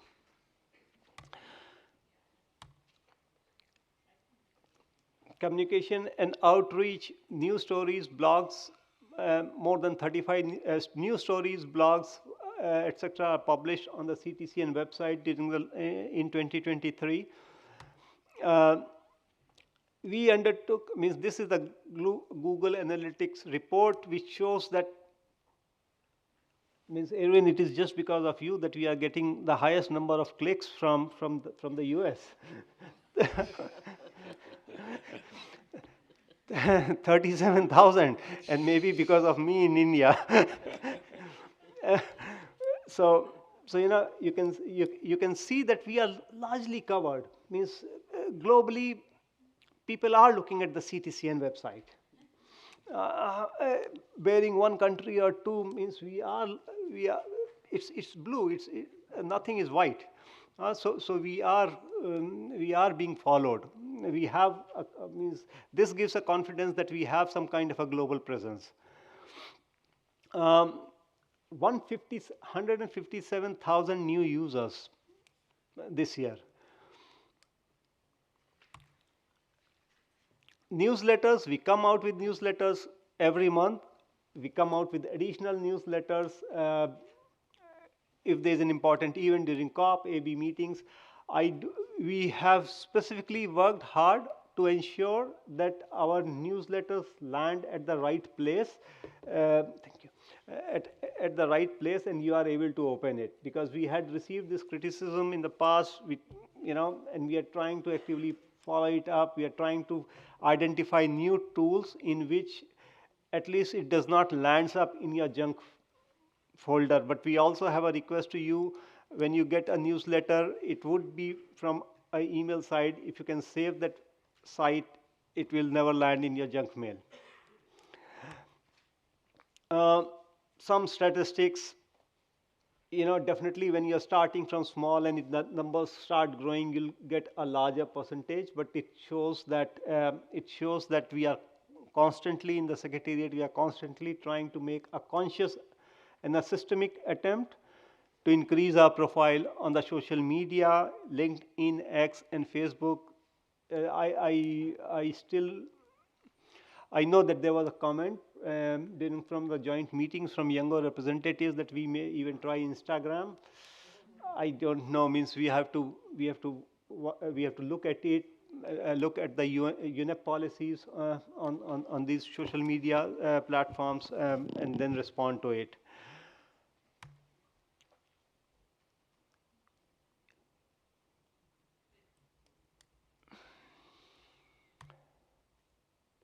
Yeah, we have carried out a number of campaigns, and we continue to carry out campaigns. These campaigns would be based in the future on specific themes or specific programs or specific projects. If it is interesting, like did you know about green hydrogen or climate technology, gender roster expert, or meet the network, EU climate security, etc., etc.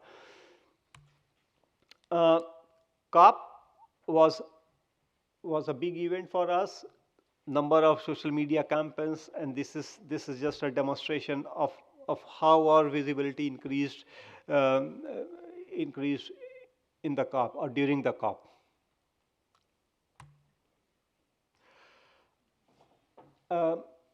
Chair, I have presented 6.1. There is an agenda item 6.2. Do you want me to continue and present 6.2, or do you want me to wait for the questions and then we go for 6.2 exclusively?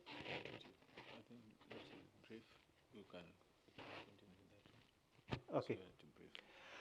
I'll be very brief on this. You had asked us to present our organogram. So this is the organogram, and I have presented this organogram in terms of the various regions. As of now in the CTCN, we have 22 people who are working. And this number has always been like that. The number, right from the establishment of the CTCN till now, the number varies between this range. There are couple of posts which are vacant, and as my director had described in her intervention, we are very close to filling that post which are in yellow. What you would also see that the Asia and the Pacific region, because of Songdo and Bangkok, it has a kind of a larger presence. So we are working towards kind of balancing our regional team, and there would be more resources in the coming year in the Latin America and the Caribbean. So this would be a kind of a slight restructuring, but we are very sure that when we report back to you in the next AB, at least the two positions, as my director mentioned, are likely to be filled up. We have a secretariat which is in Copenhagen, which looks after all our budget and financing, which looks after social media, communication, resource mobilization, monitoring and evaluation. Those who are in the regional offices or in the region, they exclusively focus on the three core services of the CTCN, which is technical assistance, capacity building, and provide information to the secretariat here in Copenhagen about knowledge management services. So this is how we have structured. This is how we have structured ourselves. At least in the number of personnel working for the CTCN. I don't see in the last, don't see that in the last 1 year, even though we didn't have a person in Africa or the director was not there, it had any significant impact on the services of the CTCN or the delivery of the CTCN. So I'll rest. That's all from my side. I think it was kind of a 1-hour presentation. Thank you very much. Yeah, thank you so much, Rajiv. And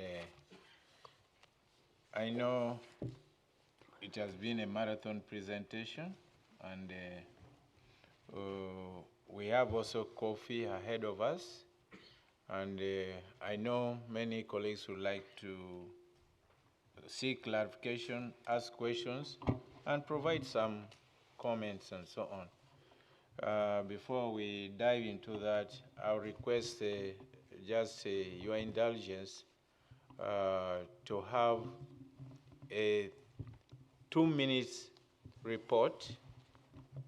You know, we had a constituency meeting, and having listened to Rajiv, I feel some of the issues that came out of the constituency meeting could also, when comments, questions come, could also be part of this. And I'll request that you let, as we have just a summary of about 4 or 5 bullets regarding the outcome of our constituency meeting of non-annex 1. And then after that, we go into questions and we go for coffee.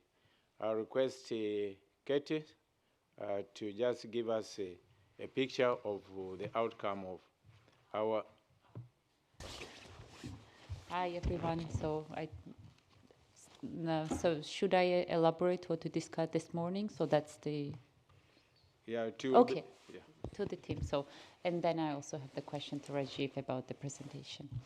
So hello everyone, and this morning, so it was really a pleasure for me to discuss with other AB members from non-Annex 1 countries, and I'm gonna elaborate really shortly what we discussed and agreed on. However, we will also elaborate further during the respective agenda item. The AB members have a common mandate and responsibility to deliver the requisite climate technologies to developing countries based on their requests for transformational changes, irrespective whether we are Annex 1 or non-Annex 1. To achieve the above, there is a need for effective and enhanced collaboration between the CTCN and the TEC, and also financial entities within and outside of the UNFCCC.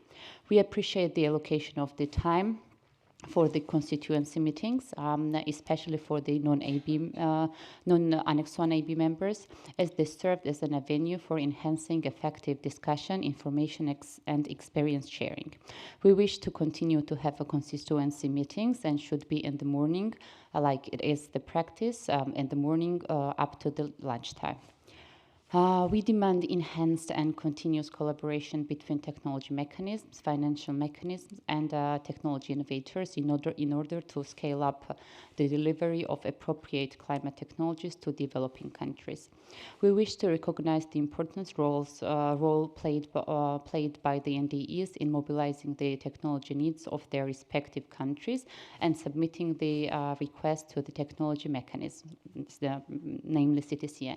We propose to enhance the logistical and technical support to the NDEs, and the demand for the funds allocated for operational purposes should be increased beyond 5,000 USD, depending, of course, on the availability of resources. We note that the COP28 decision on the technology development and transfer under the Global Stocktake established the technology implementation program in the context of the Poznan strategic plan. We propose the CTCN Tech and Tech secretariats initiate a process of operationalizing this decision. We appreciate that 10 to 12 million USD in the budget required by the Secretariat, CTCN Secretariat for each operation, and provision of the technical assistance to developing countries based on the request. We notice with a concern that this budget does not cater for the implementation of the TNA outcomes and the TEC and the CTCN joint work program. We request that the budgetary requirement submitted by CTCN should include all these concerns. We appreciate the efforts of this task force on eligibility and prioritization criteria and the CTCN and the effort of the CTCN Secretariat. We note that after extensive deliberation on this, there is still no consensus. We propose that we merge eligibility and prioritization criteria with the opportunity for weighting each, and in order to enable effective and fair prioritization. Was that the request? Sorry, I was. Thank you very much for your time. And if any of my members, AB members from the team would like to add, I'm here. Thank you, Katie. And I think since we just requested to make a presentation, maybe when we may not have any additions can come during the time when we are discussing specific agenda items. Thank you. Yes, so this is like very shortly what we discussed. However, as I said, so we will elaborate further whenever there's this respective agenda item. Thank you. So, colleagues, I think you've heard that was the outcome. We didn't waste the time that was given to us, and even we felt that was quite, the time was not enough. But what we did within that is what we have, a summary we have presented to you. Now, the floor is open for discussing the presentation by Rajiv. And I think we have about 30 minutes to do that. So I think there's some, if we can save some time for coffee, that will be fine. Thank you.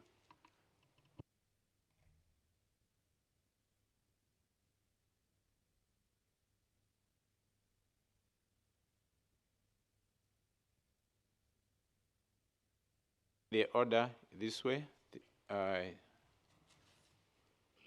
Mohammed, Ketevan, Pedro, and we shall again follow from there. Can we start with Mohammed? He always requests for interpreter. This time I think he's going to communicate. Thank you, Mr. Chair. I would like to thank the Secretariat for making the translation available to be able to share with my colleagues in CTCN the opinion of indigenous people. Je voudrais parler en français. Donc, comme j'avais dit hier, donc je suis Mohamed Handain. du Maroc. Je suis également président du comité de coordination des peuples autochtones d'Afrique, qui est un Mohamed, réseau. Je vais traduire phrase par ok, phrase. j'ai oublié. Alors, yeah, the other way around. I am Mohamed Handine from Morocco, and I'm also the president of the Committee of the Indigenous Peoples of Africa. Donc, c'est un réseau de 122 organisations autochtones de 22 pays africains. Donc, nous connaissons parfaitement l'Afrique profonde concernant les peuples autochtones. So this committee is a network of 120 indigenous peoples organizations across 22 African countries. In this sense, we are very familiar, we know profoundly the African context from the point of view of the indigenous populations, peoples. Je voudrais féliciter Rajiv, je voudrais féliciter le secrétariat de cette présentation très, très pertinente. Et je voudrais également le féliciter des efforts qu'ils font pour les groupes comme les jeunes et les peuples autochtones. I would like to congratulate the Secretariat for the presentation and congratulate the Secretariat equally for the efforts in integrating youth and indigenous peoples' considerations. Donc, j'ai 3 remarques. Ouais. I have 3 remarks. Le renforcement des capacités sur la technologie et ses impacts pour le monde des peuples autochtones est très, très important. Strengthening the capacities on technologies and their impact for indigenous peoples is very important. Si nous voulons réussir un projet, il faut intégrer la population. Et pour intégrer la population, il faut d'abord qu'ils savent de quoi il s'agit. Donc, il faut les intégrer avec le renforcement des capacités.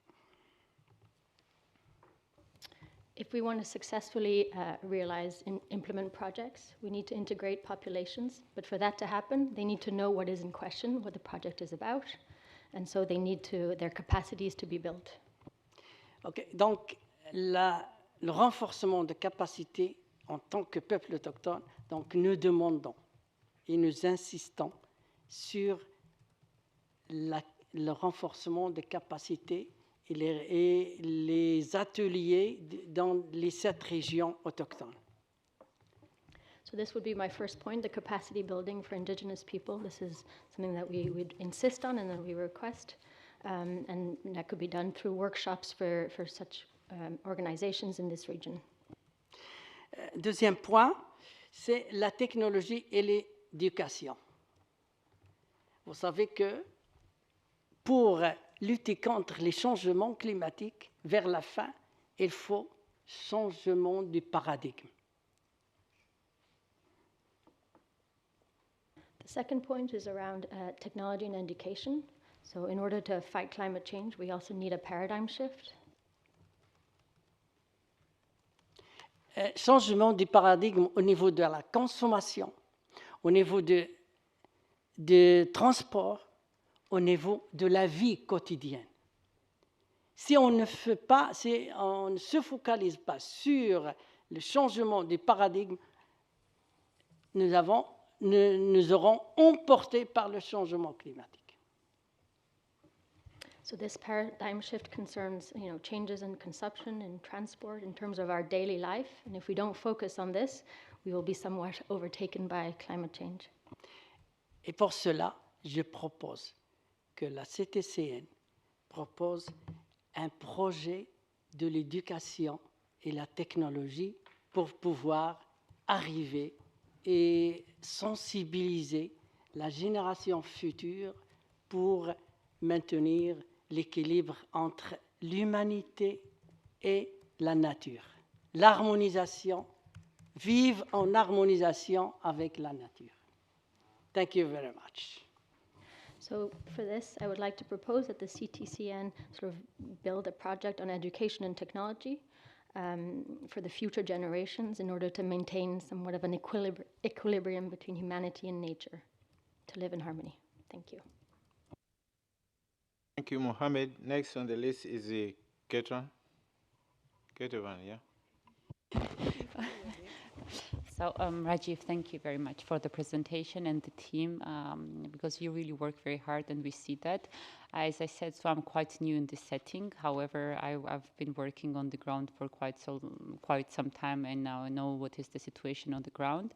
And as I also said, that I was involved in the TNA preparation, so I know how important it is, like first to know your technology needs, but also it's even more important than to implement these technology needs. And so that's why TNA outcomes and the implementation of these TNA outcomes are really very important. So I have one question about the GCF regional dialogues, like the structured dialogues that you said. What are the key takeaways for CTCN from this kind of meetings and the dialogues, and what we learned from these meetings, and how can we use this, what we learned?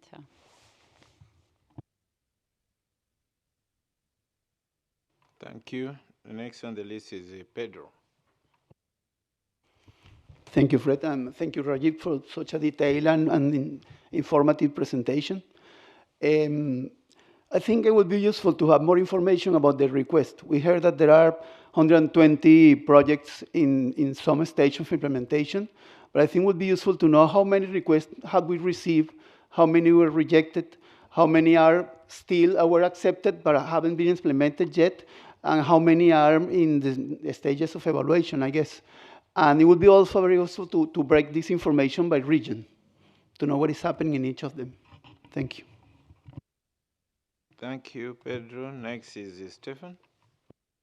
Well, thank you very much, Vice Chair, and thank you also to Rajiv from my side. I'd particularly like to welcome the approvals from the Adaptation Fund Board last week, but also the progress on the GCF concept note. I think when we think about the scale of party contributions to the various climate funds versus the CTCN, we can see that there's a big opportunity there to scale the impact of our work here in the CTCN, and it's great to see some progress in that regard. And of course, that's also one of the things we've asked to be done through the resource mobilization and partnership strategy. So great work, and of course, as AB members, we'll continue to support that, I hope. Thank you. Thank you, Stephen. Next is Christopher. Thank you very much. First, really extended thanks to the CTCN Secretariat for the very exhaustive presentation. This was at the end of your discussion, but really wanted to thank you for the development of the organizational chart. It's something that we've requested at previous meetings, so very good to receive it. And I think it really helps the coordination between parties and the Secretariat. And secondly, in terms of the annual report, it's great to see the EU-funded project on climate technologies in conflict-sensitive countries that now started in 2023. So as Rajiv mentioned, it's now 10 technical assistance projects that have been selected, and implementation will start essentially in the coming months. So perhaps this is something that we could have a presentation on at the next advisory board meeting in September, or depending on how far we are on implementation, we could do it in the spring of 2025. And secondly, good to see the examples from the Eastern Europe region, including the TNA in Georgia or the GCF regional dialogue for Central Asia and Eastern Europe that Kativan mentioned. I think it's really important to have this geographical balance between the regions, because that's the way that we are ensuring the full buy-in into the CTCN as an institution all over the world. And unfortunately, there are not that many regions activities in the Eastern Europe and other developing country parties like in the Western Balkan. It's only 4% of all the technical assistance projects. So it's a big region. I'm wondering why it's not more represented. Is there not enough of a knowledge of the CTCN and what the CTCN can do in this region? I don't know, maybe Kativan can share some thoughts on that. And last point about the activities in South Africa, about determining and unlocking untapped demand-side management potential in South Africa. Are there any linkages between that project and the Just Energy Transition Partnership for South Africa, which was launched at COP26? Thank you. Thank you, Christopher. We go to Tivian. Thank you, Chair.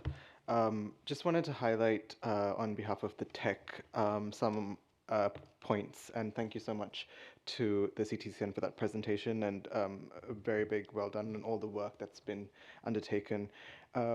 We definitely see that there is a very key need with regards to the ND forums, and I think we would like to see continued engagement and collaboration with the CTCN when it comes to the tech participating and organizing in the NDE forums, especially for various regions. I also wanted to point out that it was really great to see a lot of the CTCN webinar series that has been conducted, and I think we would definitely like to express interest to collaborate on these webinars, especially when there's a thematic focus that is relevant to the work of the tech. So just wanted to very briefly mention these 2 points. Thanks.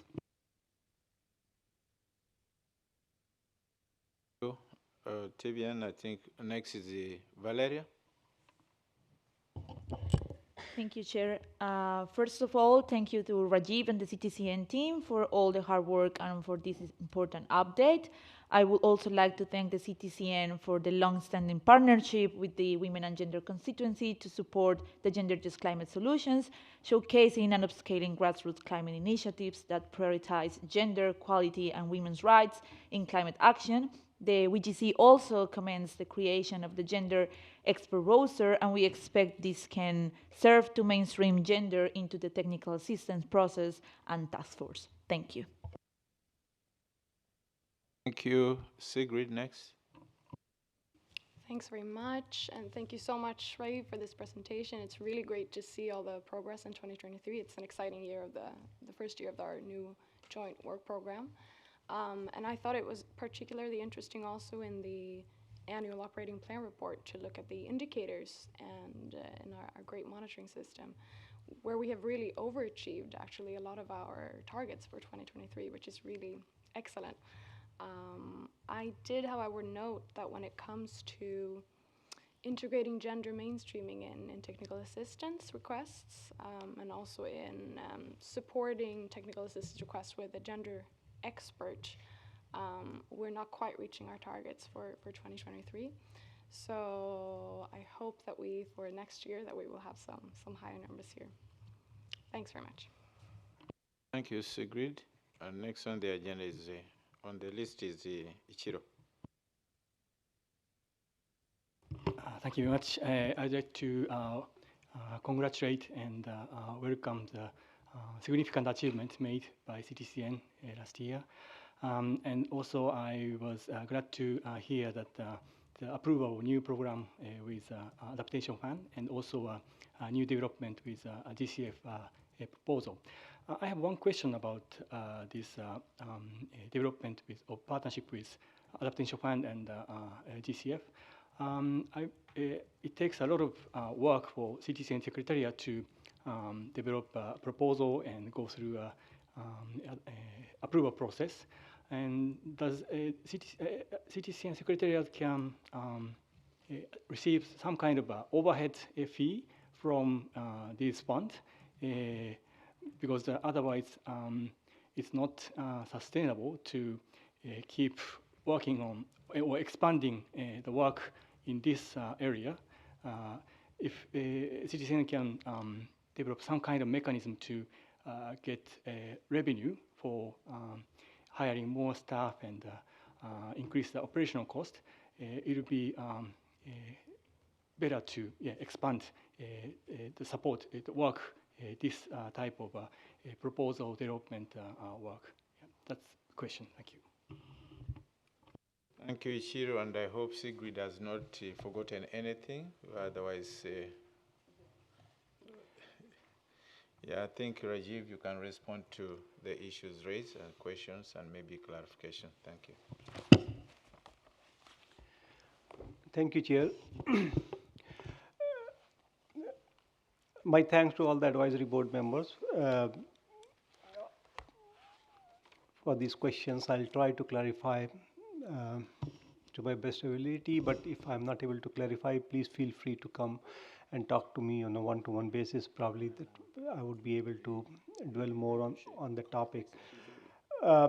First of all, Mohammed, thank you for the excellent ideas. proposal on education and technology. CTCN, we are working largely on a country-driven approach. The countries come up with requests for technical assistance. We provide support on this. But one of the important functions which the CTCN also does is networking and creating partnerships, and so these kind of work which are very important. We will try to address it through the various partnerships, through our networks, and provide our knowledge and information in wherever these activities are happening, so that it can be taken away. So that's what we can do. To Kate one question, okay, what are the key takeaways from the GCF structured dialogue? If you look at the COP decisions, they talk or they ask for enhanced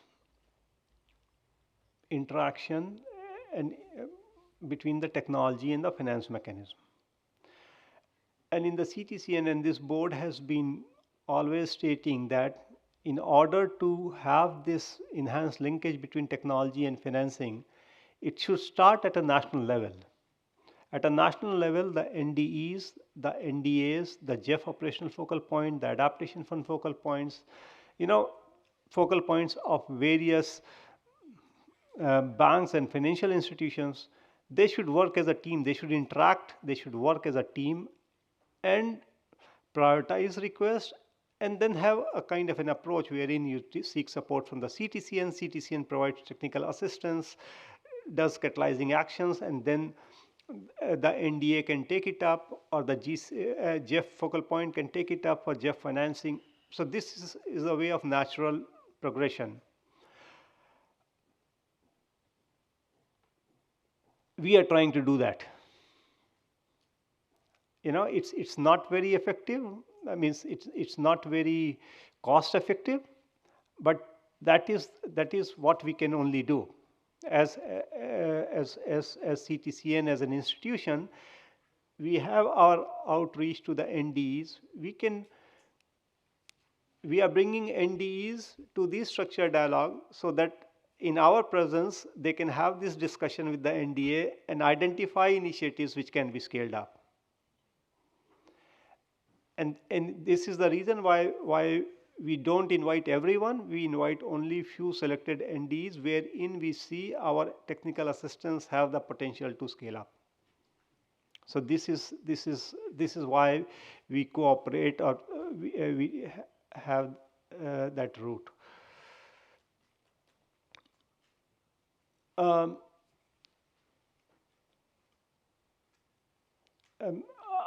I thank you. I thank Stephen for his comments. I don't see there was any question, but coming back to Christopher, Balkan region. Okay, Pedro also I have missed. I'll come back to it. Balkan region, only 4%.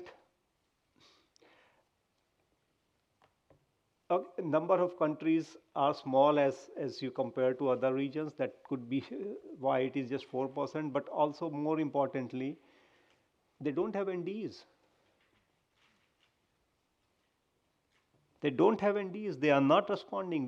We are reaching out to them. We have reached out to their climate change focal points. Please appoint your NDEs. We are not getting traction because there are no NDEs. And this means, and I get Armenia, Albania, Montenegro, and all the 5 TAN countries, Azerbaijan, we don't have NDEs. Azerbaijan, we have just done one technical assistance request. Armenia, we have done one technical assistance request long back. Albania, we have one technical assistance request long back. After that, the NDEs retire or shift or move positions. We have no NDEs. So it's not that it is the only reason which comes to my mind, because we would like to support, and this is what we follow. Means if there are countries which are unrepresented or low represented, we would like to prioritize their requests. And definitely your point is very well taken. If we progress more on these 10 technical assistance requests, we will like to present it during the next AB. If not the next AB, then definitely after that. South Africa, I'm not sure about, honestly, I'm not sure about it, whether it would be a part of energy just transition, but definitely it is going to, means our work is trying to bring in more efficiency with already scarce resources and managing those resources well. Pedro, you know, it's a very tricky thing. Means if you look at our report, it has all the technical assistance which have been completed.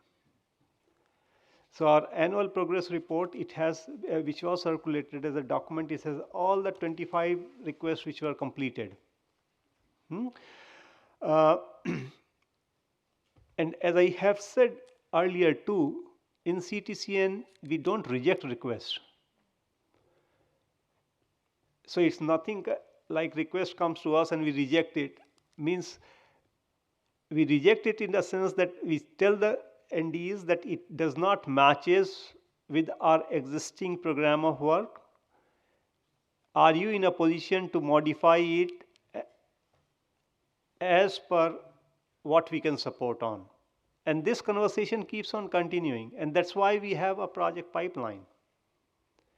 So ideally, we don't like to reject requests, because we like to support countries to reformulate that request and bring it to us in a form and a manner where it would be easier for us to implement it.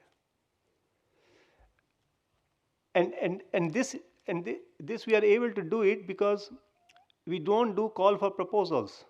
In adaptation fund, call for proposals were done, but in the CTC and technical assistance, we don't do call for proposals, because if you do call for proposals, then it's very easy. We received 500 of them, we rejected 400 of them. But what we are trying to do is trying to support and help countries to, start working on it. And it has happened in so many technical assistance requests. So ideally, we don't reject any request until and unless it is really very much out of somebody asks, oh, we want, and there are requests like that countries ask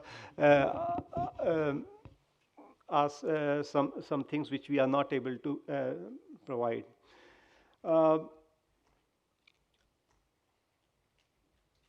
Valera and Sigrid will make our best attempt to meet the gender indicators markers in 2024. We have already taken those steps. And you'll see in my subsequent presentations, we have included standardized activities in all our technical assistance requests. We have raised the percentage of the budget which goes for gender-related activities in every technical assistance request, exactly following the gender policy which is approved by you. Last question by Ichiro.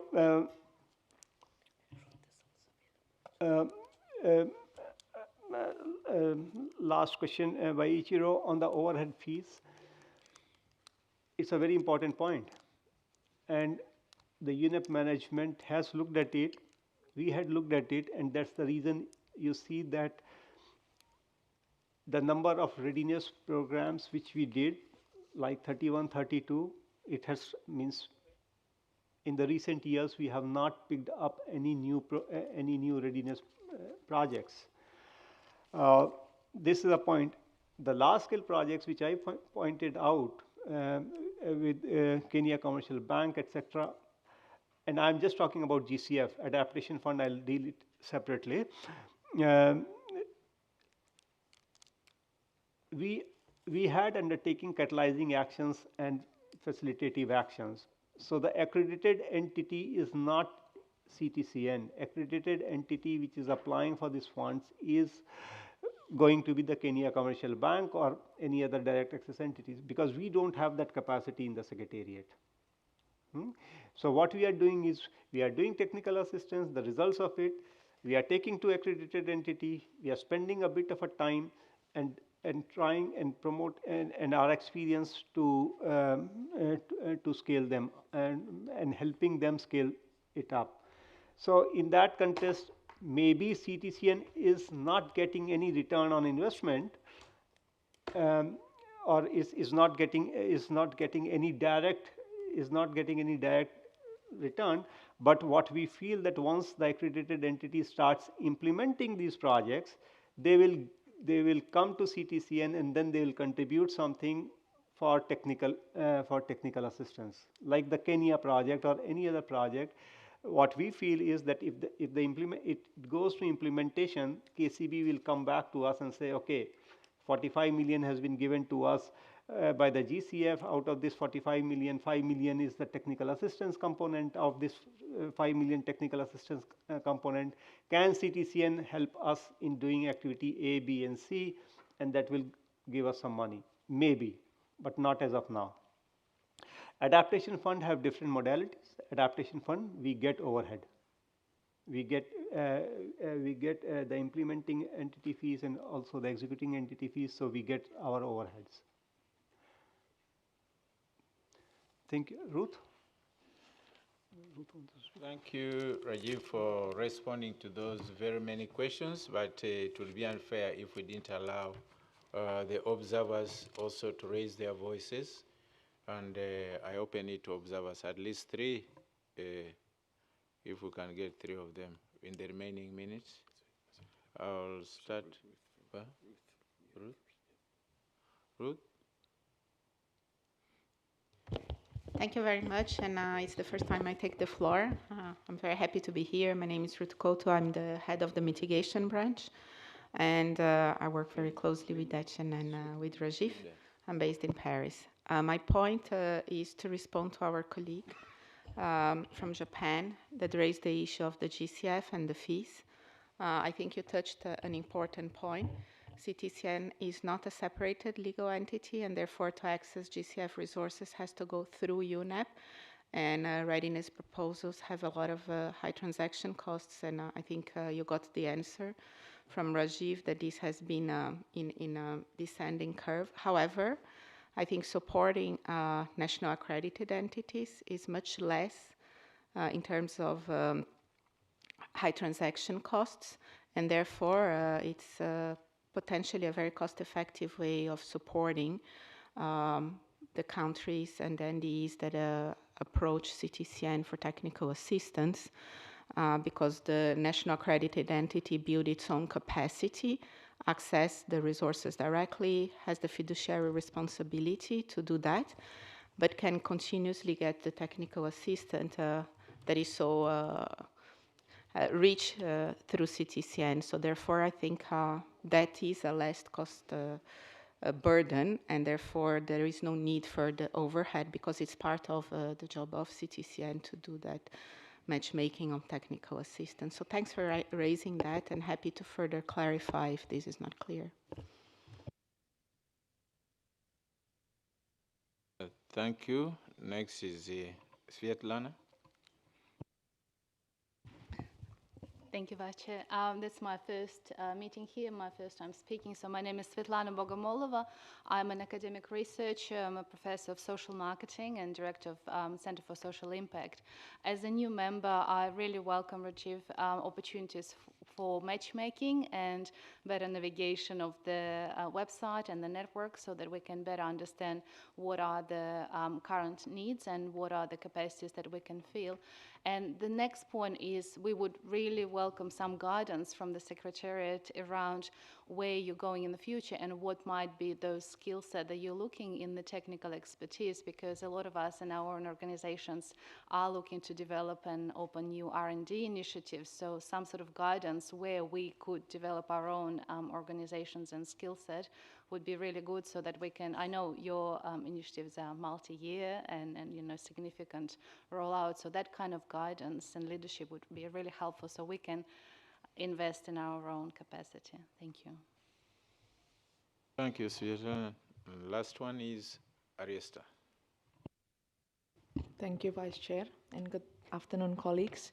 This is not a question to Rajiv, but rather to respond to some of the suggestions or the outcomes of the informal consultations among the non-Annex 1 members, because I heard one of the suggestion is for the CTCN, the TEC, and the UNFC Secretariat to start initiating the operationalization of technology implementation program.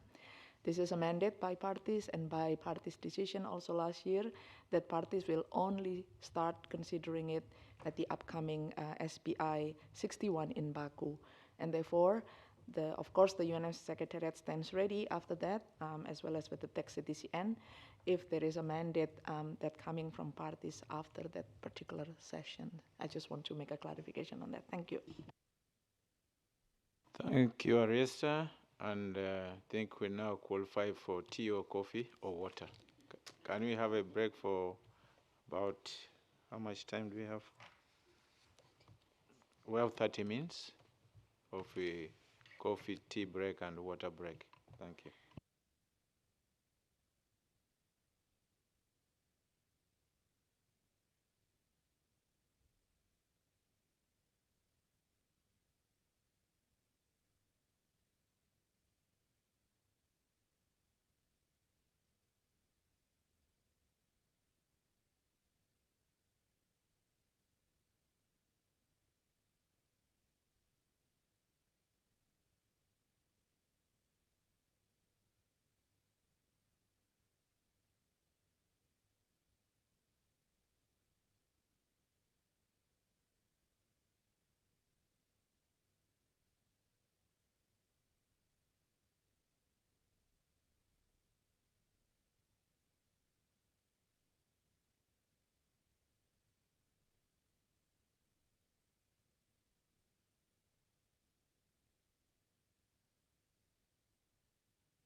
que algún día volveré, el tiempo lo dirá. No dudes de mí, es complicado de entender si tú no estás ahí. No puede amanecer.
little symbol,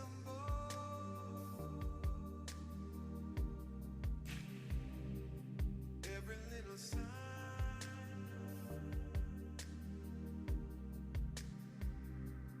every little symbol,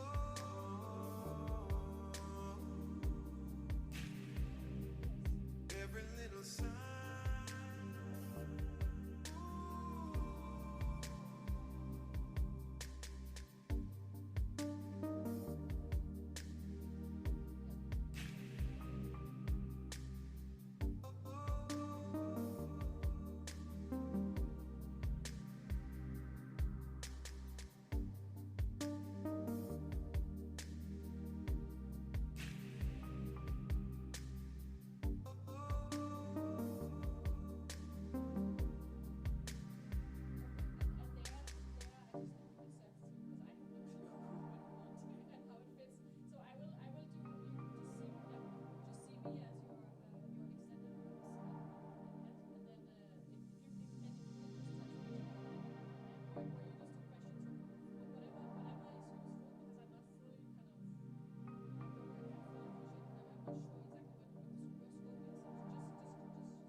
Every little symbol,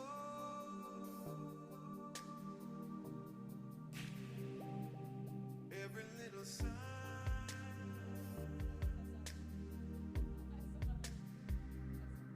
every little symbol,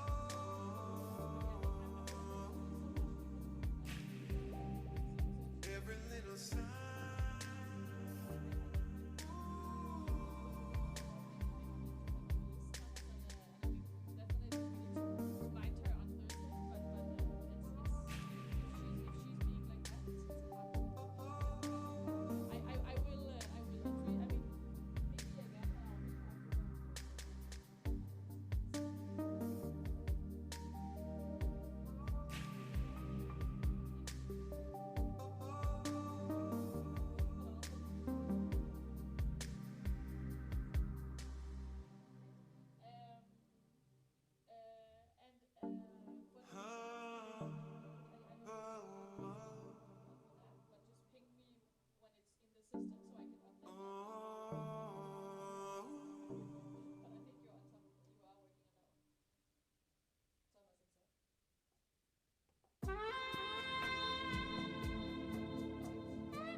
Colleagues, we are eating on our own time, and we may not leave here until we finish the program for today. So before we delve into the continuation of the program, I would like to have some logistical announcement from Rajiv. So Rajiv. Thank you, Chair. We have, the Secretariat has facilitated and made a kind of a dinner reservation, which is on a self-contributory basis for today at 7:30 p.m. Its name of the restaurant is Seoul Korean Barbecue, and it's in Nordhavn. We'll be putting up the exact address with the with the coordinates on the screen later during the day, so that you can note it. It is around 250 Danish kroners for all you can eat, and around 300 Danish kroners for food and drinks. So it's on a self-contributory basis. You all are invited. As of now, we have made reservation for a certain number of people, but that can be increased. Thank you, Rajiv. I think everyone has heard that announcement. So you prepare your wallet. Okay. And the appetite. Yeah. Did you explain how people sign up?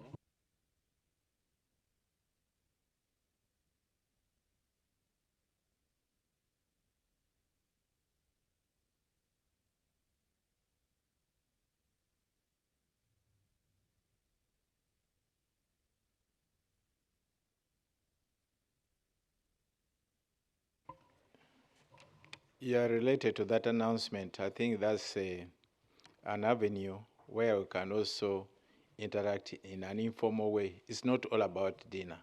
It's about interaction outside this meeting here. You know, here you may be a bit I'm in a different mood, but when we go there, it's a different mood. So I encourage colleagues to go for the dinner.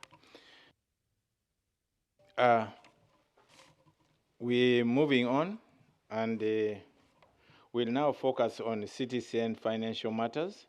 And I would like to draw your attention to document AB/2024/23/17.1 financial statement for the financial year 2023, and the AB/2024/23/17.2, that is overview of CTCN finances.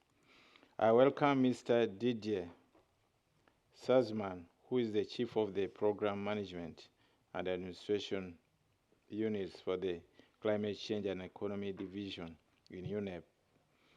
Didier, please have the floor. Thank you, Mr. Chair, and thank you for the introduction. I'm here to provide you with the financial overview 2023 for the CTCN.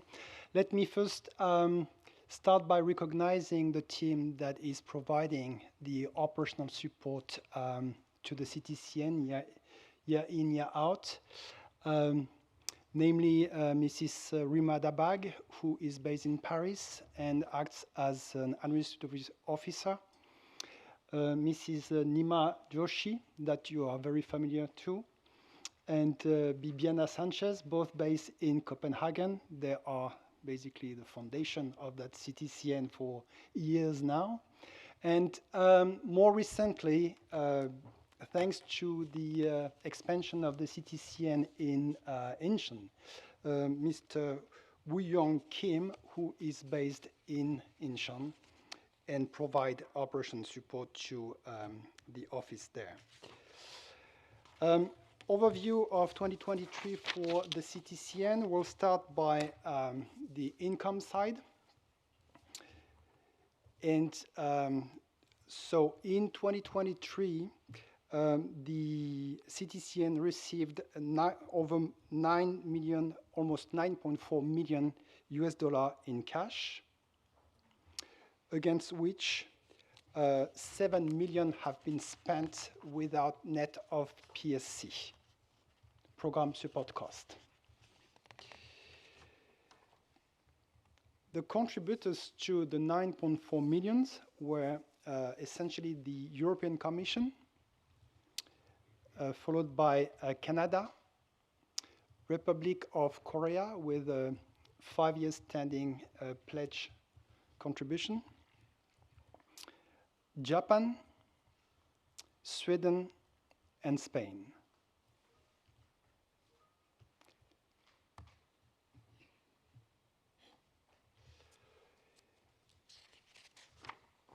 There has been an in-kind contribution from the Republic of Korea amounting to 1 million .03. That is adding to the value of the program of work delivered, but of course not hitting the expenditure when it comes to reduction of cash. So that gives a total sum or value of program of work delivered over 8,058,000. And that is to be compared to the original budget that was given to the CTCN over 2023, and that was amounting 10,300,000. I think 300,000. That gives 81% implementation rate, meaning budget, actual versus budget. Out of the 8 million plus spent on the delivery of the program of work, 4.8 million or 60% were delivered in technical assistance. I think Rajiv gave enough example of what technical assistance has been funding in 2023. 300,000 on stakeholder engagement, 444,000 on capacity building, 360,000 on national designated entity and network engagement, 386,000 on knowledge management, 225,000 on outreach and communication,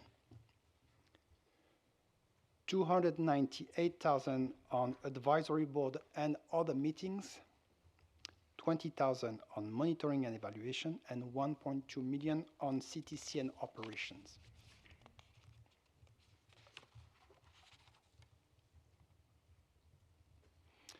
In terms of percentage, all the figures that I've mentioned correspond to 60% so in technical assistance, 50% in CTCN operations, 4% on stakeholder engagement, and the rest is readable from the screen.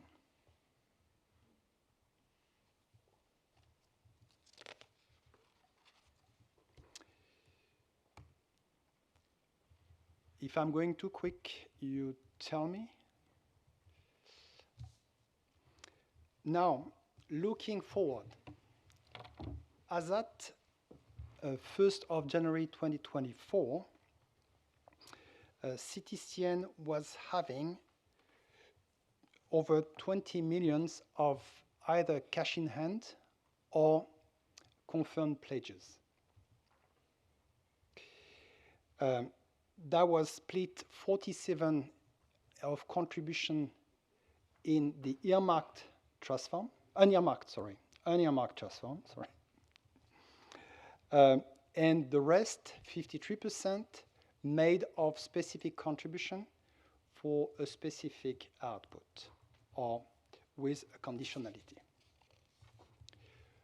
The table represents on the top level the multi-donor trust fund with over 9.6 million of cash reserve, and of course with no validity and date validity. The specific earmark contribution do carry a time limit.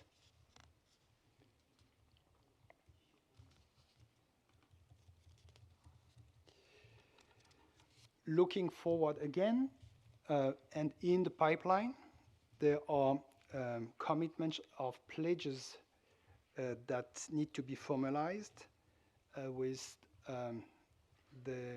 Denmark and with the Adaptation Fund. And I suspect Rajiv also mentioned a number of funding tracked with the GCF in his presentation.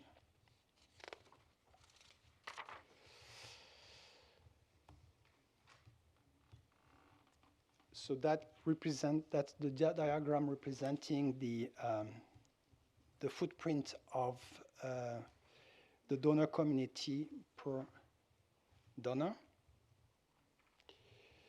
You will see that the traditional donor or member states are referred to in blue, and the special fundings are represented in orange.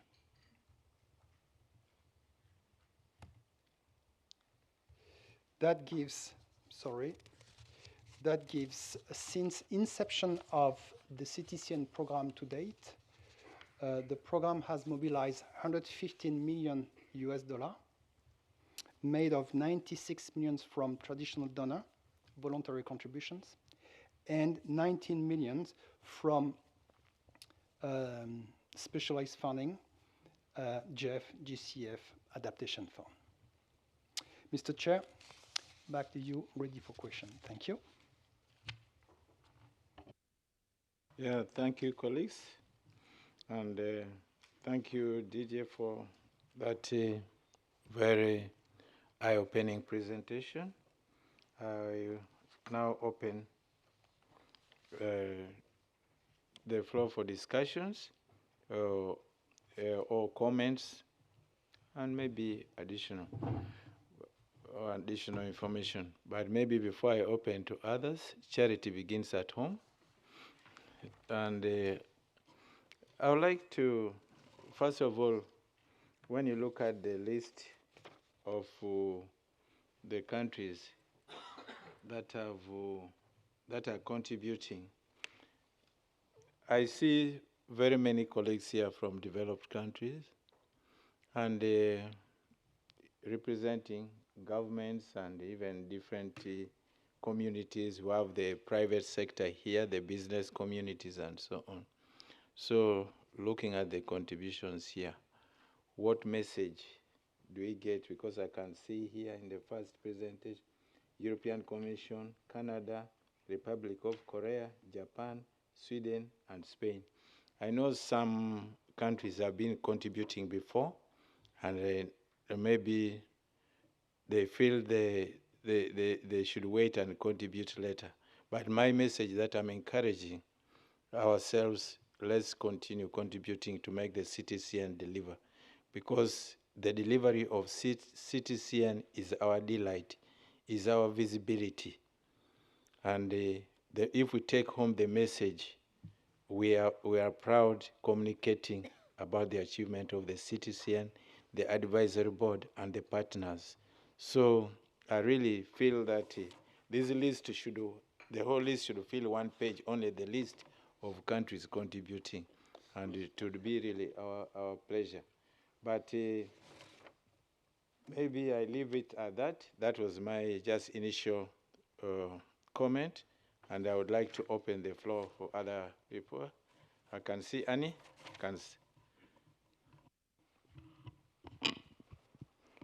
Thank you very much. Yes, I agree with you, Fred, that it would be nice to have a longer list of countries, a longer list of organizations, and hopefully also non-traditional funders. And with this in mind, I'm just looking at the 2023 final financial report.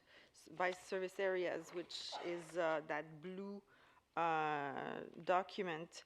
And I'm just noting stakeholder engagement, there was $600,000 USD that was put aside, that was budgeted, and only 300,000 of that was used, so roughly 50%.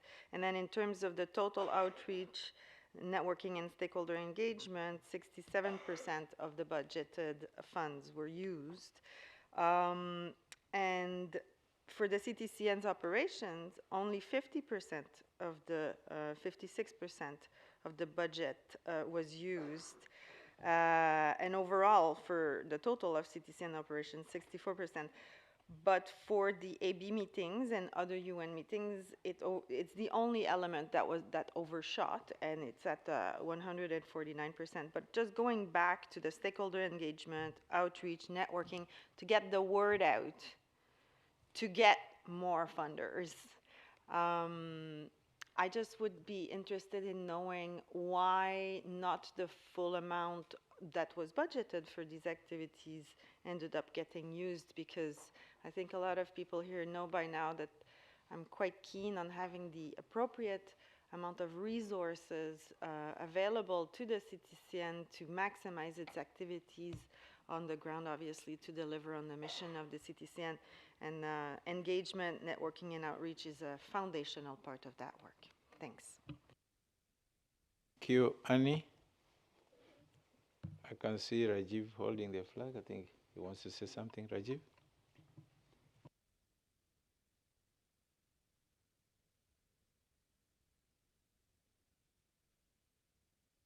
Are you responding? I will respond if there means I'm trying to open the document before. I think let's get more questions as a, yes, Lydia? Thank you, Chair. I want to explain again from the presenter the figure, the third figure, which shows provides an overview of the total funds available at the end of 2023 and the specific donor conditionalities and the validity. What meaning by the beyond 2023? How the budget is covered here? Thank you. Thank you, Lydia.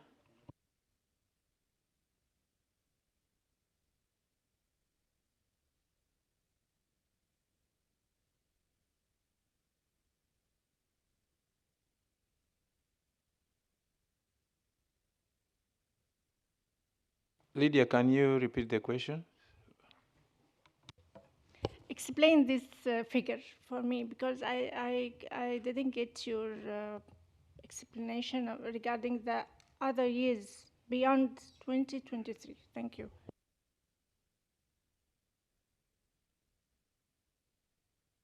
Let's collect some more questions before we ask Didier to respond.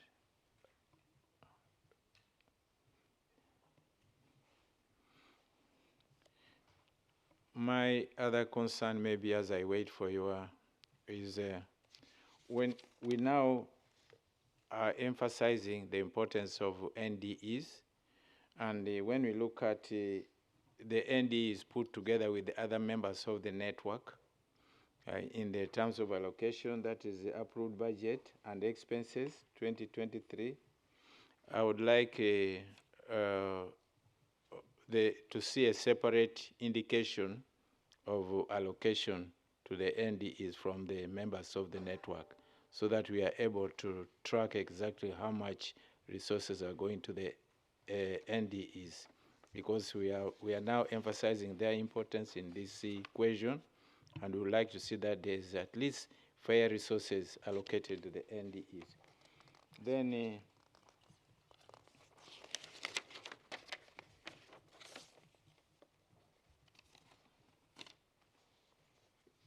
yeah, let me give to Stephen, and followed by Justin.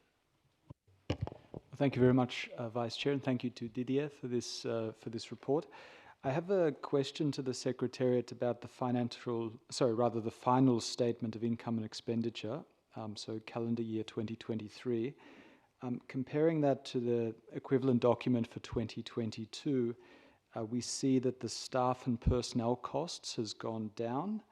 The previous year, 2022, extracted it out from UNEP and UNIDO, but even if we just take the UNIDO figure, or rather, even if we just take the UNEP figure, we see that the staff and personnel costs are lower in 2023, and I'd just be interested to learn a bit about why that is. Thank you.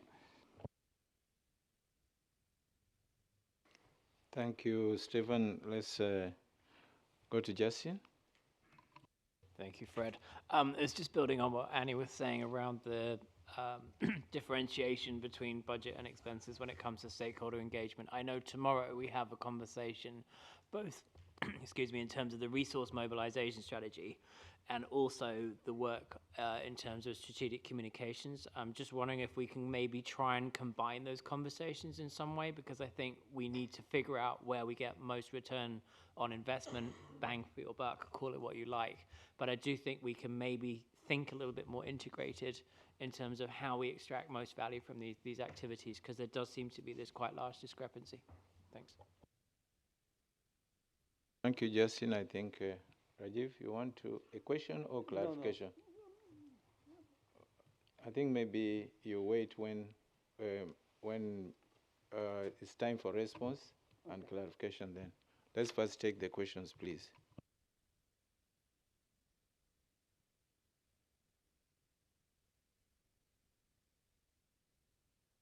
Wait for questions. I would also like some clarification.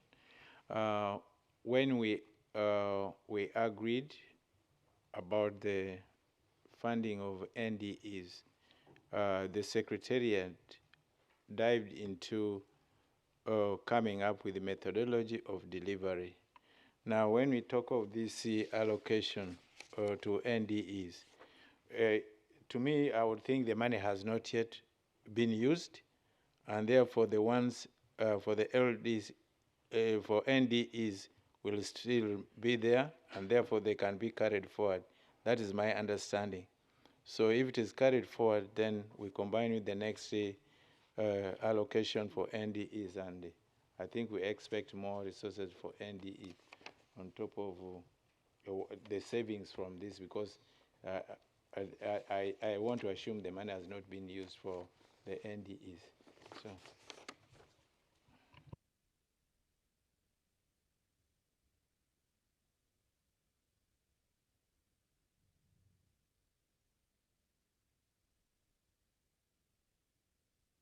Said lastly is I think we should look at the allocation to NDEs in terms of percentage of the total expenditure. We come up with a fixed, and then the percentage, say that even if there's any increase in the mobilization of resources, we know that NDEs will have a certain percentage. Instead of giving them an absolute figure, or let's say 5,000, we could say we go percentage, and when there's an increase, it means automatically. And I would even propose maybe 6% of the total resources to be allocated to support the NDEs. And this will take care of any increase, any changes in the amount collected. But that's a proposal, and comments are welcome.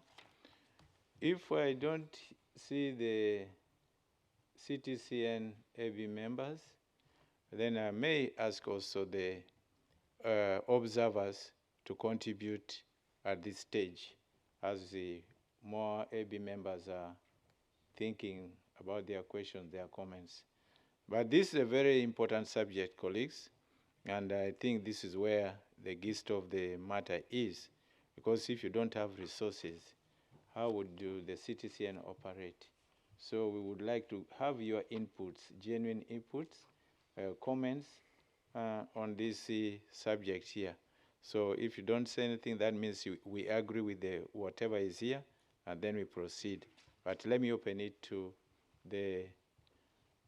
I have a colleague from behind there.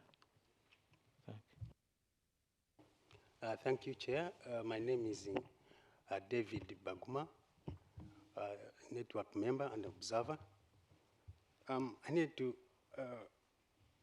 ask the secretary, to ask on the budget, in terms of budget allocation, considering flexibility and adaptability. With the changing of in climate, does the budget consider flexibility and adaptability to changing priorities and the emerging needs and unforeseen challenges that may occur? Is this budget flexible? Do you consider these aspects with the changing climate and the unforeseen circumstances that occur with the changing climate? Thank you. Thank you. And you know, the main aim of making this presentation is also to approve the budget. And if we don't hear any negative comment, that we shall assume everything is agreeable to members. And we will let Didier and Rajiv respond. And we approve this document.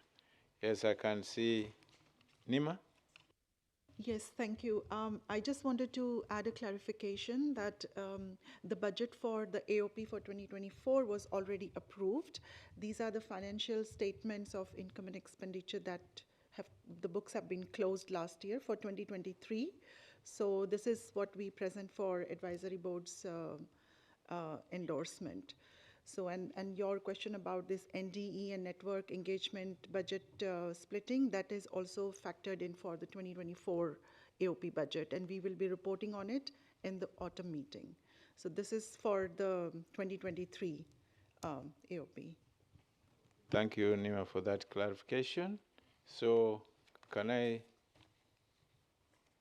still have, your flag is still up? No, okay, sorry. Oh, can we have the response from Didier and Rajiv? Maybe I start with Rajiv. So I'll try to give response on the operational issues and on the budgetary issues. Maybe Didier would be better suited to. Yes, so this is a I mean, Nima mentioned this thing, but this is a financial statement. This is not a budget. Budget is approved in budget for 2024 was approved in the last September meeting, and we are going to follow that budget in 2024 and report thereof.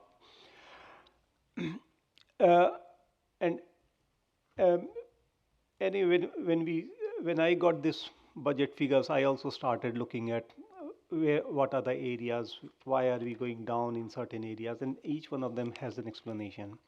Means let's start with an overall figure of 81%. If you look at the previous year, 2022 approved expenditure report, it is 120%. So, so over a 2 years period, if you try to take a kind of a average, it can not be just 100%. Sometimes it would be a bit high, sometimes it's going to be a bit low. And this is how this year it's a bit low, because some of the technical assistance which had to be financed was pre-financed in 2022, they completed in 2023. So this is the reason. We also see that the AB meetings was a bit high, and it was also means we looked at our data and statistics. You recall that one of the AB meetings in 2023 was in Songdo, so it was a bigger distance, and that contributed to a kind of a slight increase in the budget. Yes, there was a comment by Stephen on why the resources of CTC and operations have come down. Again, as we all know, since 2023, I've been doing kind of 2-3 jobs, and because there was some kind of a turnover, the director CTCN was not there, salaries and therefore reduced, and that is exactly reflecting up here. outreach, networking and stakeholder engagement, and you also see that if you compare with the last years, means the capacity building and KMS work has increased a bit. It is around 91%. Networking and stakeholder engagement, it is only 67%, and this decreased in budget because networking and stakeholder engagement we largely do the ND forums and other these kind of meetings. And since we were doing a number of meetings during the climate weeks, and wherein we were supported by the tech and the UNFCCC secretariat, so there, and we tried to combine a number of meetings, not doing it separately, one event at a time, but rather having back-to-back events. So it again, all these were to conserve our resources as much as possible, and that's the reason you see this kind of a decrease. We have yet not implemented the agreement, which we have not yet implemented, the providing logistical support to the NDs. It is up for the advisory board to discuss and decide. We have presented our ideas, and we will discuss it in the subsequent sessions when we are discussing that particular agenda item. With regards to an exclusive line on how much resources we are going to provide to the NDEs, we take your point, and we'll try to come up with this figure in our next reporting. But even if you look at the COP decisions, when we talk, the COP decision talks about providing logistical support to the NDEs, including support for meetings, events, etc., etc. So we can only provide that kind of a data wherein we provide a direct logistical support to the NDE, but it would be difficult to account for every NDE travel and this and the other logistical support. So that still would go in a combined manner. I'll stop here. Give the floor to Didier. As Didier comes to respond, I also noted that there's a lot of earmarking of these offers or the budgetary provision. And I would also request that we minimize the issue of earmarking, because it reduces flexibility on reallocating resources to cover other priorities. Because you may earmark a budget for a particular item which is not really immediate priority. That means the resources will stay there unused for some time. So I encourage our partners who are contributing to this to minimize earmarking. But if it is very necessary, then there's nothing we can do. But I just encourage you to minimize the earmarking of the resources that you provide. Thank you. So Didier. Thank you, Mr. Chair. And thank you also for recalling the intent and purpose of the presentation. It's to endorse the financial statement that is contained in the document AB 2024-23 17.1. In response to the question from the distinguished delegate from Egypt, this diagram shows at the 1st of January 2024, the CTCN had in its bank account or in pledges, confirmed pledges, meaning signed by both parties, the equivalent amount of 20.3, almost 4 million US dollars. Those 20 millions are made of different type of funds with different flexibility. 47% of those are, or 9 9,600,000 are in the unearmarked trust fund with no time limit and with no particular conditionality attached to it. So it's pretty flexible money for the Secretariat to implement the program of work.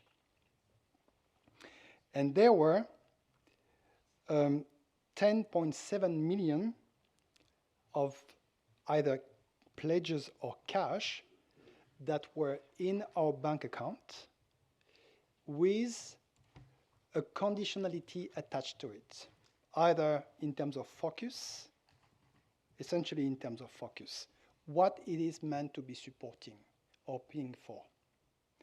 And when we are dealing with voluntary contribution, they are normally time-bound, and that is the reason why you don't see the arrow crossing the entire spectrum of the diagram, unless the end date on that specific contribution agreement is December 2027. And that now gives, if we translate, how much do we have in 2024 to implement the program of work? We had, at the 1st of January, we had the equivalent of 15.9 million US dollar available in 2024. And we will receive in 2025, because these are pledges that are not yet paid, 3.3 million and 1.1 million in 2026. Is it clearer? Are you?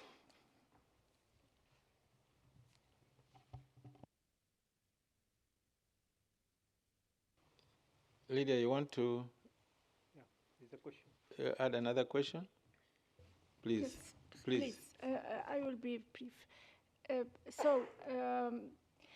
It is by timeline, you have distributed 20 million to the 24, 25, 26 years, okay? And 27 is 0. So if you will spend all the 15 millions in 2024, or maybe you can go to the 2025 to take it from it, or it's not available. And another one, why it's only the mitigation developing countries? It's not regarding to adaptation, or just a question. Thank you.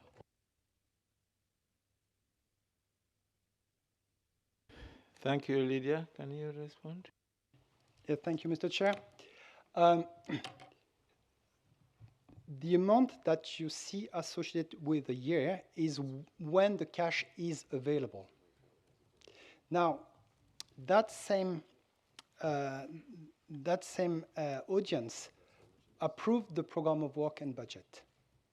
We're not going, and if we go back to 2023, we were not talking about 15 million. We were talking about a program of work and budget of 10 million around for 2023.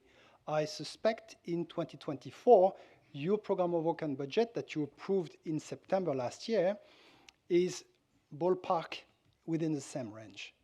What is not been spent in a given year rolls over to the next, unless there is a time limit associated to the contribution agreement, whereby if the money is not being spent by a certain date, money has to be returned or reprogrammed differently depending on the conditions, associated to the contribution agreement. Over to you. Thank you, Mr. Chair. Thank you for that clarification. I think the last on the list is Christopher.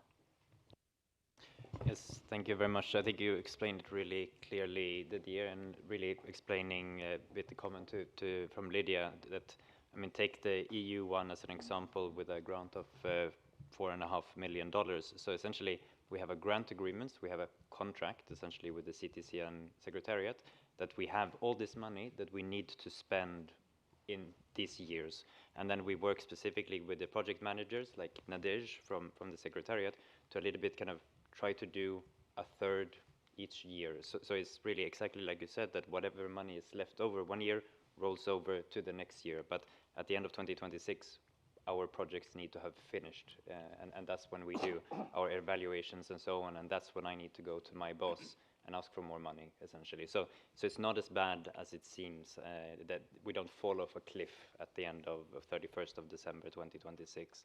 And in terms of Fred's comment on earmarking, also I think like earmarking is really not as bad as it seems. Like in the case of the EU, we have earmarked funds, but I mean, we earmark funds we want money to go to Africa, we want money to go to LDCs and SIDS, we want money to go to gender projects, we want funds to go to adaptation projects. So it's not as bad as it seems, and it's just a good way for us to show to our politicians, you wanted adaptation projects, here's the adaptation projects with CTCN. So the earmarking is really helping us strengthen the work that we do with CTCN. But of course, recognizing that we also need to fund overhead activities of the CTCN. Thank you. Thank you, Christoph, for that clarification. So I see no flag, and I would like to ask a question. Do we endorse this financial statement? If I see no objection, I therefore declare that the financial statement is cleared by the AB board members. Thank you. Next is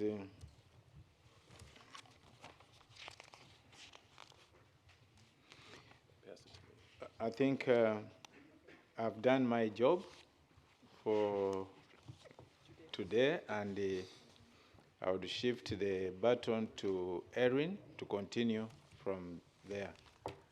Thank you. Erin. Thank you, Fred. Yes, we've all been doing our job very well today, and we are only 15 minutes behind schedule, so that's on time in my book, and I'm sure we can be disciplined enough to stay on track. So now we move to agenda item 18, coordination with other UNFCCC constituted bodies, for which the advisory board will be asked to take note of the presentations and the discussion we're about to have. So we will now hear from other UNFCCC constituted bodies, providing updates on their recent work. We will take questions and comments after all bodies have given their presentations. Each body representative has been asked to present for up to 10 minutes. I will begin by inviting Tibyan Ibrahim, the chair of the Technology Executive Committee. Tibyan, you have the floor. Thank you, Chair. I will not take 10 minutes. Last week we did do a presentation regarding the work of the TEC, and it's since been uploaded onto the TEC website, so all colleagues are welcome to look at that presentation. It has a lot of the work that we're doing. I only wanted to highlight some of the synergies between the work of the TEC and the CTCN, again, which was highlighted in the presentation and available on the website. We are doing work on early warning systems, and the TEC and the CTCN are scheduled to hold a side event at SB60 on early warning systems. The dates are not yet confirmed. We're also doing work on the water, energy, food systems. So the FAO TEC Knowledge Product on climate technologies on agri-food systems transformation will include country cases from TEC, from CTCN technical assistance. Regarding TNAs, the CTCN is to contribute to the analysis of TAP success stories through insights and examples from CTCN technical assistance. Regarding buildings, to provide inputs based on CTCN is to provide inputs based on its extensive experience working on green building codes and energy efficiency in buildings. Regarding artificial intelligence, the CTCN is to provide inputs to the technical paper that's being prepared and the short information note on AI for climate action. On transformative industry, we said that the CTCN engagement could be about sharing the expertise in the relevant activities, as well as taking the TEC's recommendations into its work. And finally, on the workshop on linkages between the technology mechanism and the financial mechanism, the CTCN has contributed to the draft agenda. The workshop is scheduled to take place at SB 60 in June in Bonn. But again, just highlighting that this presentation is available on the tech website and encouraging colleagues, participants to refer to it. Thank you, Chair. Thank you, Tibyan. And again, we appreciate the very close partnership that we have in motion between the TEC and CTCN and the increasingly close collaboration between the two to implement the joint work program. I would now like to welcome Kazem Kashefi of the Adaptation Committee. Kazem, we are grateful that you can join us. You have the floor. Thank you, Mr. Chair. Thank you very much for inviting the Adaptation Committee to participate in your meeting. It is my pleasure to represent the committee again here today. The most recent meeting of the AC took place in March this year, and I would like to thank Money Committee from the TEC for the ongoing support and contributions. Next, please. Related to opportunities and collaboration, I would like to inform our ongoing conversation, including during the AC meetings and the AC NAP task force, have revealed an interest in collaborating in the area of technologies and innovation for adaptation and the broad area of improving access to and exchange of information. Also, the AC would be interested in supporting work on emerging and transformational adaptation technologies, contribute to activities of the TEC and the CTCN linked to digitalization, and of course collaborate on relevant outreach activities. Also, the AC has started developing its next flexible work plan, which will cover the years 2025-2027. We will include other constituent bodies in this conversation, which will present an opportunity to integrate collaborative activities with the technology mechanism. Next, please. And one of the important activities, we would also like to draw your attention to one of our major activities, which is the establishment of the interactive portal of country profiles. The portal will be a step change in how adaptation information reported under the Convention and the Paris Agreement is made accessible to the world.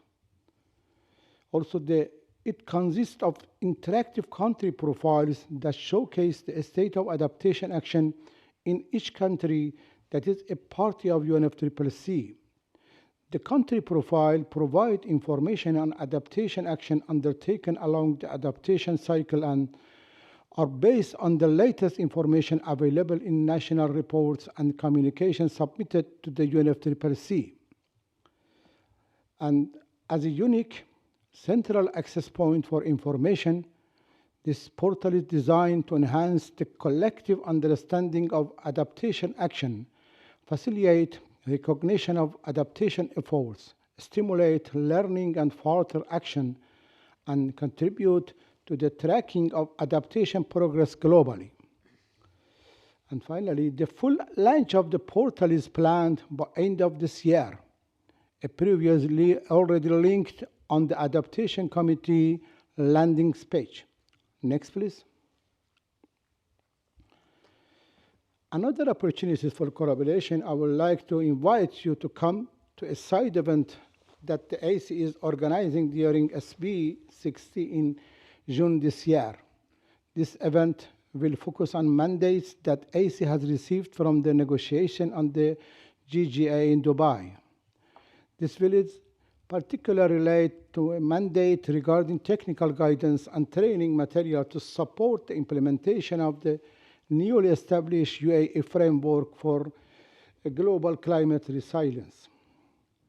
The event will serve as a platform to gather inputs from the parties and other stakeholders on their relevant experiences and contribution, and will be grateful to hear from the CTCN and the TEC. Next, please. The next step for cooperation between the AC and TEC, also and CTCN, the AC will invite the participation on the TEC and the CTCN for its 26th meeting that we held in 10 or 13 September of this year in Bonn. And finally, the AC welcomes the collaboration with the TEC and the CTN and is looking forward to further cooperation through 2024 and beyond.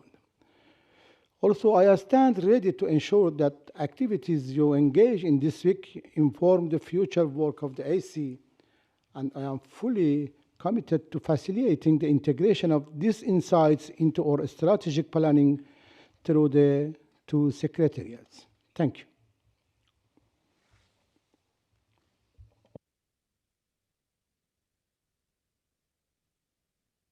Thank you very much, Kazem. We appreciate the continuing. We appreciate the continuing cooperation. Sorry.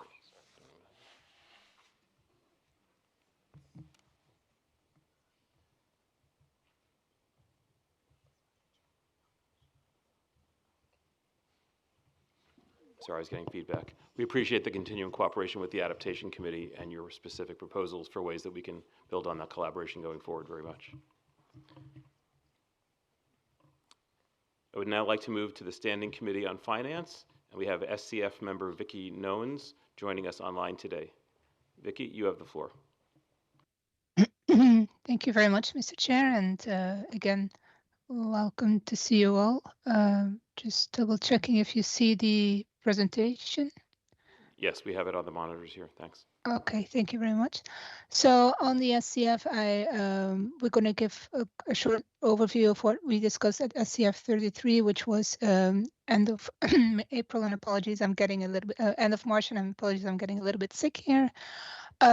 First of all, so we adopted our work program to the 2024 work plan, which includes 4 key technical reports, but also the SCF Forum, which this year's will be on gender responsive climate finance, and the newest kit is the draft arrangements for loss and damage fund. This is how you would see our work plan during the year. So some of those mandates are already there since the beginning of the SCF, including some of those key reports that we're making. Other ones are more new, especially the progress report on the 100 billion, for instance, the work on definitions, and as I mentioned, most recently, the loss and damage arrangements for giving guidance. We've also decided at SCF 33 to include new mandates related to the Glasgow Sharm el-Sheikh work program and the global goal and adaptation, and that will be considered in the context of the relevant work streams, not as a separate work stream. So that it's of course also included, just as all the mandates given by the COP. For each of those work streams, we do have focal points. For technology, that is Ambassador Diane Blacklane and myself, of course, Vicky.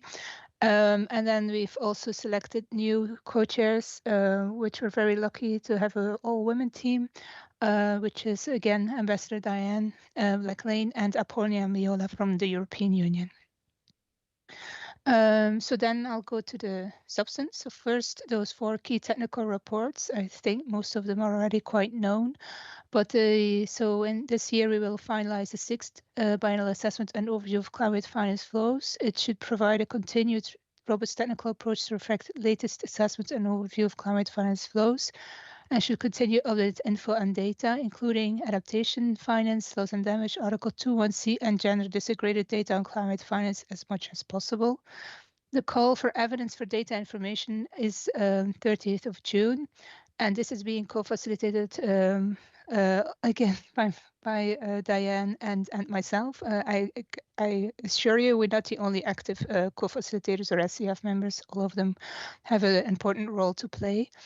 This is really, DBA, as you know, is an authoritative and neutral information and analysis of climate finance flows, and it really serves as a compass to show state of play on climate finance flows, but also tries to inform party negotiations with exposed information on climate finance from both qualitative and quantitative perspectives. Then we have the second one, which is equally important. It's the second report on the determination of needs of developing country parties related to the implementing the Convention and the Paris Agreement.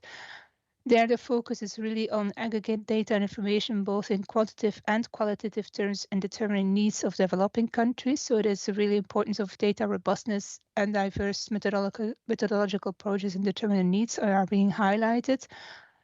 Also reflecting emerging issues such as just transitions, depth and fiscal space, and the loss and damage needs.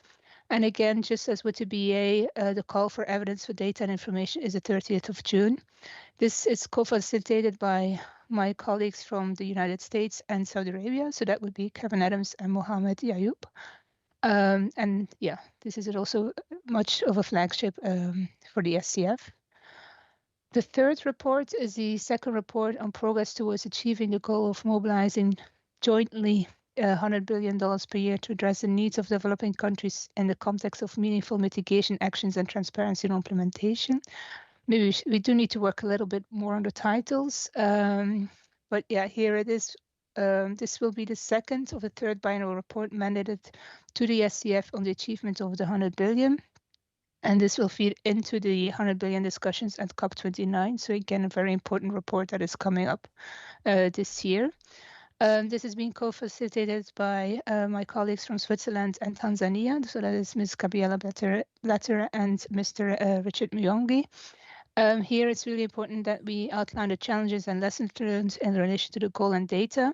We will refer to the latest scientific reports and information on how mitigation actions are related to finance provided and mobilized to the goal. Just as with the other two reports, we have a call for evidence for data information until the 30th of June. We would welcome, of course, CTC and MTech views included in that call for evidence. Then the last report is a report on common practices regarding climate finance definitions, reporting, and accounting methods. This has as an aim to clarify and synthesize the common practices regarding climate finance definitions, reporting, and accounting methods.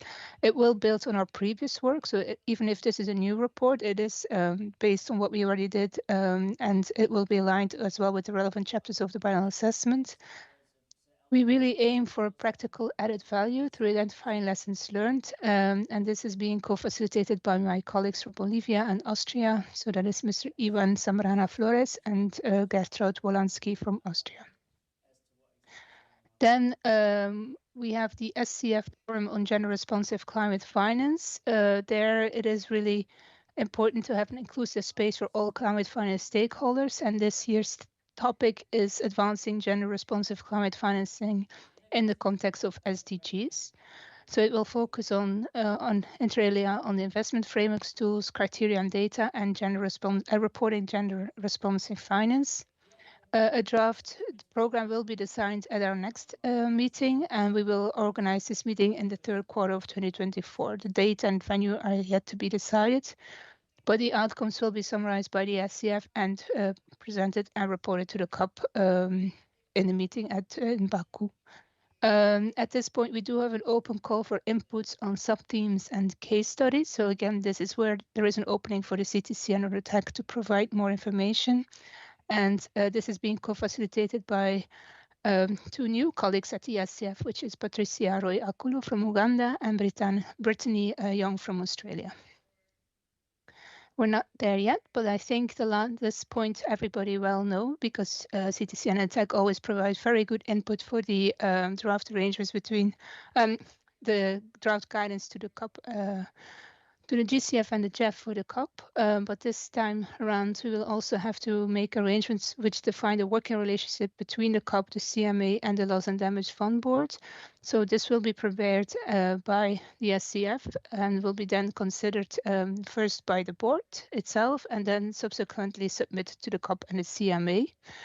This will include lessons learned from the GCF COP arrangements, strengthening conformity with parties' guidance, enhance coherence with other funds.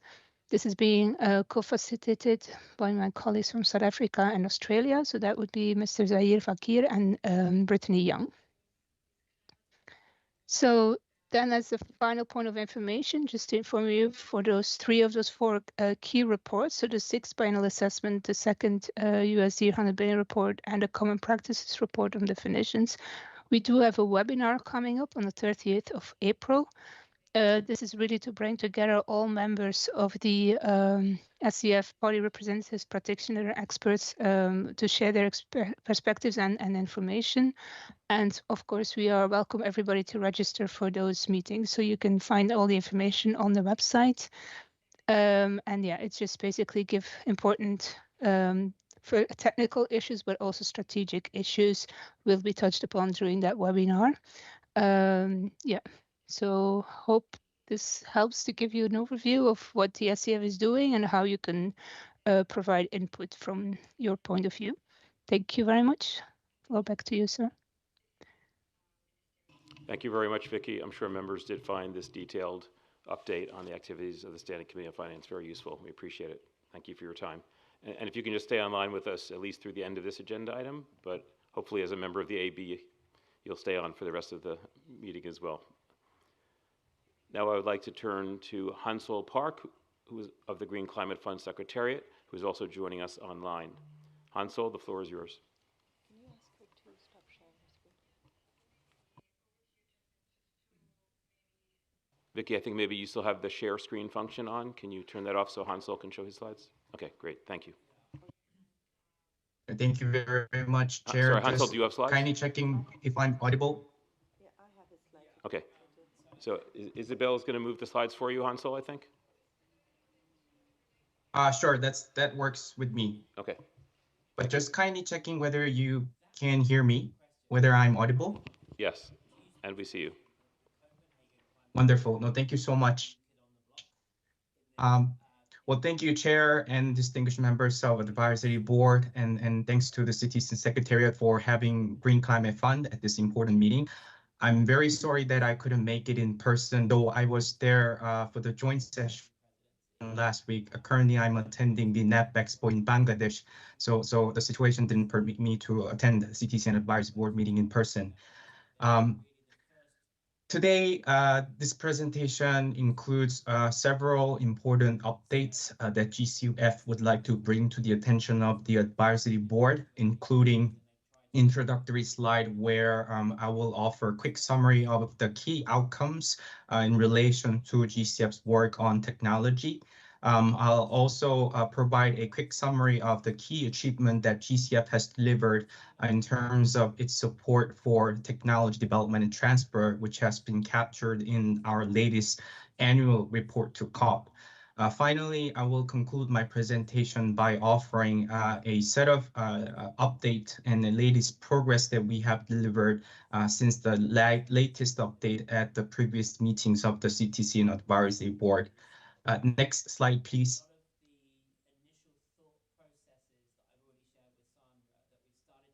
Thank you. From the COP in Dubai, GCF received a specific guidance from the COP, which welcomed the collaboration of the board with the CTCN and TEC. And during the COP, and as actually the process currently ongoing, the GCF has successfully reached the second replenishment outcome of nearly $13 billion from 31 contributors, and the process is still ongoing. We've held our annual dialogue between the co-chairs of the GCF and the senior representatives and the co-chairs of the constituent bodies on the margins of the COP28. During this meeting, from the technology mechanism, we had the honor of having the presence of Tech Chair and the Vice Chair, who had shared their views on the way that the GCF and the partners can further harness our support for technology. You can actually find the details of that dialogue by clicking on the link that you see on the screen. On the right side here, I'm offering again a quick summary of the existing modalities through which GCF has been delivering its support for technology development and transfer. The Readiness Preparatory Support Program continues to be one of our essential tools in supporting countries in advancing their capacity building agenda. And this tool has been utilized to support a lot of country priorities related to technology, including TNA. The projects and programs windows continues to be the largest instrument through which we have been supporting multi-billion-dollar project portfolio. And with the latest adoption of the new strategy plan of the GCF, GCF is now given with specific provisions and the targets that are closely linked to our mandate on technology. The technology incubation and acceleration, again, continues to be a very important area for us. And in this presentation, I will also report to you on some of the progress the Secretariat was able to deliver on this important topic. We continue to utilize our integrated result management framework by harnessing its core indicator 6, which helps us monitor the support for technology. Our template for projects require or invite our accredited entity to elaborate on specific elements related to technology support. So it's for any of the interested parties or stakeholders wanting to know more about how GCF projects are supporting technology, this will be an ideal location to find information from the project documents that are submitted to the GCF. Next slide, please. Here, I offer you the high-level summary of GCF support for technology, which was reported in our latest annual report to the Conference of Parties. The readiness window, we have successfully worked with a wide range of delivery partners who have developed readiness grants that have very good emphasis on technology agenda. We have reported 80 readiness grants containing robust technology elements, and these 80 readiness grants is equivalent to nearly $51 million in terms of quantum. Among them, 31 readiness grants were submitted by CTC and delivery partners. On the projects and program side, we use our internal taxonomy tool to understand what is the context of GCF support delivered through our projects and programs. And the analysis shows that 75% of our entire project portfolio has at least one technology component. So this is actually a very important finding. Of course, another important finding is among these 75% of projects, there's a very good balance between mitigation and adaptation, including the cross-cutting projects. You'll be able to find detailed examples that we have seen in analyzing our funded projects by looking at our annual report of its table number 1.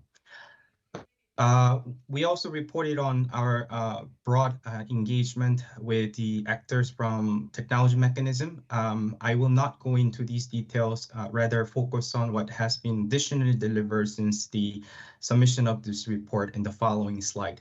The Secretary will be updating our progress by including these progress in the new annual report to COP, the 13th report. And this report will be covering this mandated period, as you can see on this slide. Next slide, please. Here, I would like to offer to you some snapshot of what the board has approved since in the past 2 board meetings. And the slide on the left side, there are some interesting technology support that we have developed that I would like to share with the advisory board. For instance, the blockchain was one of the technology element that we supported through SAP 035, which was developed and now will be implemented by our direct access entity. The ADB project, we are supporting the procurement and deployment of the electric bus systems. And also, this FP229 is quite interesting because it is closely related to and speaks to our mandate on the incubation and acceleration, because the project actually supports the venture and the early stage agribusinesses. So I would like to invite the members to please have a look at these projects so that you can, and if you have any questions about those projects, you can always reach out to me bilaterally anytime. On the readiness side, it's important milestone is our board has adopted the new readiness strategy, and it continues to be the world's largest dedicated climate capacity building program out there. Under the new readiness strategy, there are several modalities that are renewed and newly introduced. And just to give you a quick summary of those, the countries will continue to access up to $4 million over the 4-program period. So there is a big change that we are going to introduce to this $4 million window, where in the past the countries had to submit their readiness grant proposals on an annual basis, which actually caused some high-level transaction costs.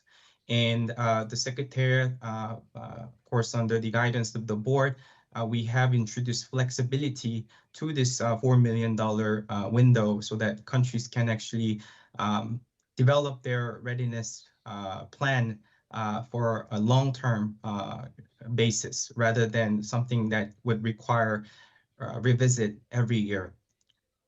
We have introduced $320,000 specifically to address the gaps that the LDCs and SIDS face. $3 million for NAP formulation continues to be there at the disposal of parties.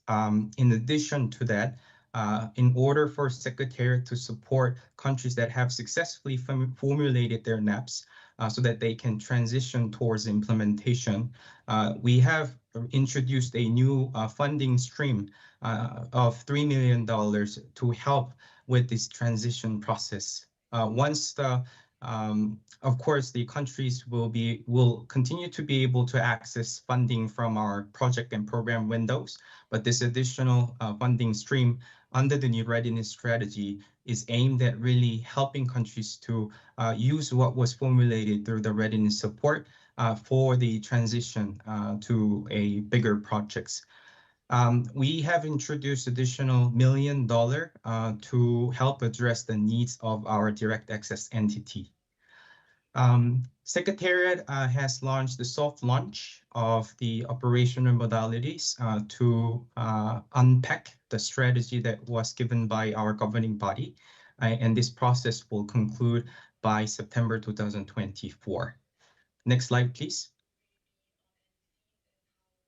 In the following slides, I would like to zoom into the specific activities that we have organized together with our partners from Technology Mechanism in our joint efforts to enhancing synergy between the two mechanisms. GCF continue to invite the Technology Mechanism stakeholders to our own platforms and avenues to have a dedicated sessions on the synergy between the two mechanisms. As we did last year in our Asia Pacific regional dialogue, we have organized another technology specific event at our latest regional dialogue in ECA region, Eastern Europe and Central Asia, which just took place less than a month ago, where CTCN representative attended in person and jointly delivered this panel discussion. We also, and in this session, we had the honor of having representatives from both NDA and NDEs, as well as the secretariats, including the UNEP CCC. We also held a technical session at our private investment conference session, conference we call GPEAK. During this GPEAK, we invited secretariats from CTCN and tech to share the work of the TM and how their work can inform the discussions that our private sector partners are undertaking in view of accessing funding from GCF and in view of mobilizing capital from broader climate finance landscape, mainly capital market and private sector. And the discussion was very rich and it was informative. During these sessions, we also organized a number of, actually not number of, but we organized dialogues between NDEs and NDAs, and these dialogues were organized in partnership with Palo. Most recently, we organized a webinar, a technical webinar on the GCF's Incubation and Acceleration Project, FP198 Catalyst, which is currently being implemented by our accredited entity, GIZ. And this webinar was specifically targeting the network members of the CTCN, NDEs, and members of technology mechanism so that they can have direct exposure and interaction with those of our actors who are currently implementing projects and also opening opportunities where there is a potential for TM actors to actively engage. We were very happy and grateful to have opening remarks delivered by former tech chair and the technical presentations shared. It helped us understand very good insight, to gain very good insight in terms of what actors on the ground see in regards to how national climate strategies can inform relevant process and so on. More than 100 participants were registered, and we've received a lot of follow-up emails after the webinar wanting to gain more information about this project. Next slide, please. Our partnership with Palo continues to be quite essential for GCFs to foster greater synergy between the two mechanisms. For instance, we hosted the ND delegation who visited the GCF headquarters, and during which the Secretariat was able to present our work to the NDE, and we were able to have a very thought-provoking discussion with the delegation. GCF Secretariat has been active in participating and contributing to various learning events and workshops organized by Palo. And of course, because Palo is in the same premise with GCF, this helped a lot in facilitating relevant technical discussion at the working level. Tailored input to relevant documentation work of the tech. And finally, from the GCF Secretariat side, in line with the given guidance and mandates and policies, we have been doing our best to make sure that when we're given with opportunities, such as when we are requested to review key programming documents such as control program, we've been actively inviting our partners to take into account the role of TNA and also actively considering invitation of the NDEs to relevant national consultations. And of course, all this was possible thanks to the close collaboration with Tech and CTCN secretariats. With that, I conclude my presentation. Thank you very much. Thank you very much, Hansol. We appreciate your continuing efforts to maintain collaboration between the GCF and CTCN. And I also hope that you'll be able to stay on until the end of this agenda item, which will be the end of our work today, so that you can take any comments or questions that members might have. So next on the agenda was a representative from the Global Environment Facility, but Patricia Marcos of the GEF Secretariat is unable to join us at this time. The Secretariat is still trying to see if we can arrange a time for Patricia to speak with us tomorrow. So next I would like to welcome the Paris Committee on Capacity Building. This is the first time that the PCCB is addressing the CTCN Advisory Board. I want to give a warm welcome to Mr. Alejandro Kilpatrick, Team Leader at the Capacity Building Subdivision of the UNFCCC Secretariat, who is joining us online. Thank you, Alejandro. The floor is yours. Thank you, Mr. Chair. Good afternoon, and thank you to CTCN and the advisory body for the invitation to the Paris Committee on Capacity Building. I'm doing this presentation on behalf of the co-chairs of the PCCB, Ms. Roberta Ayana and Ms. Rosibel Martinez, who unfortunately could not be available, neither online or in person, but very much welcome the opportunity to share with you some of the work of the Paris Committee on Capacity Building.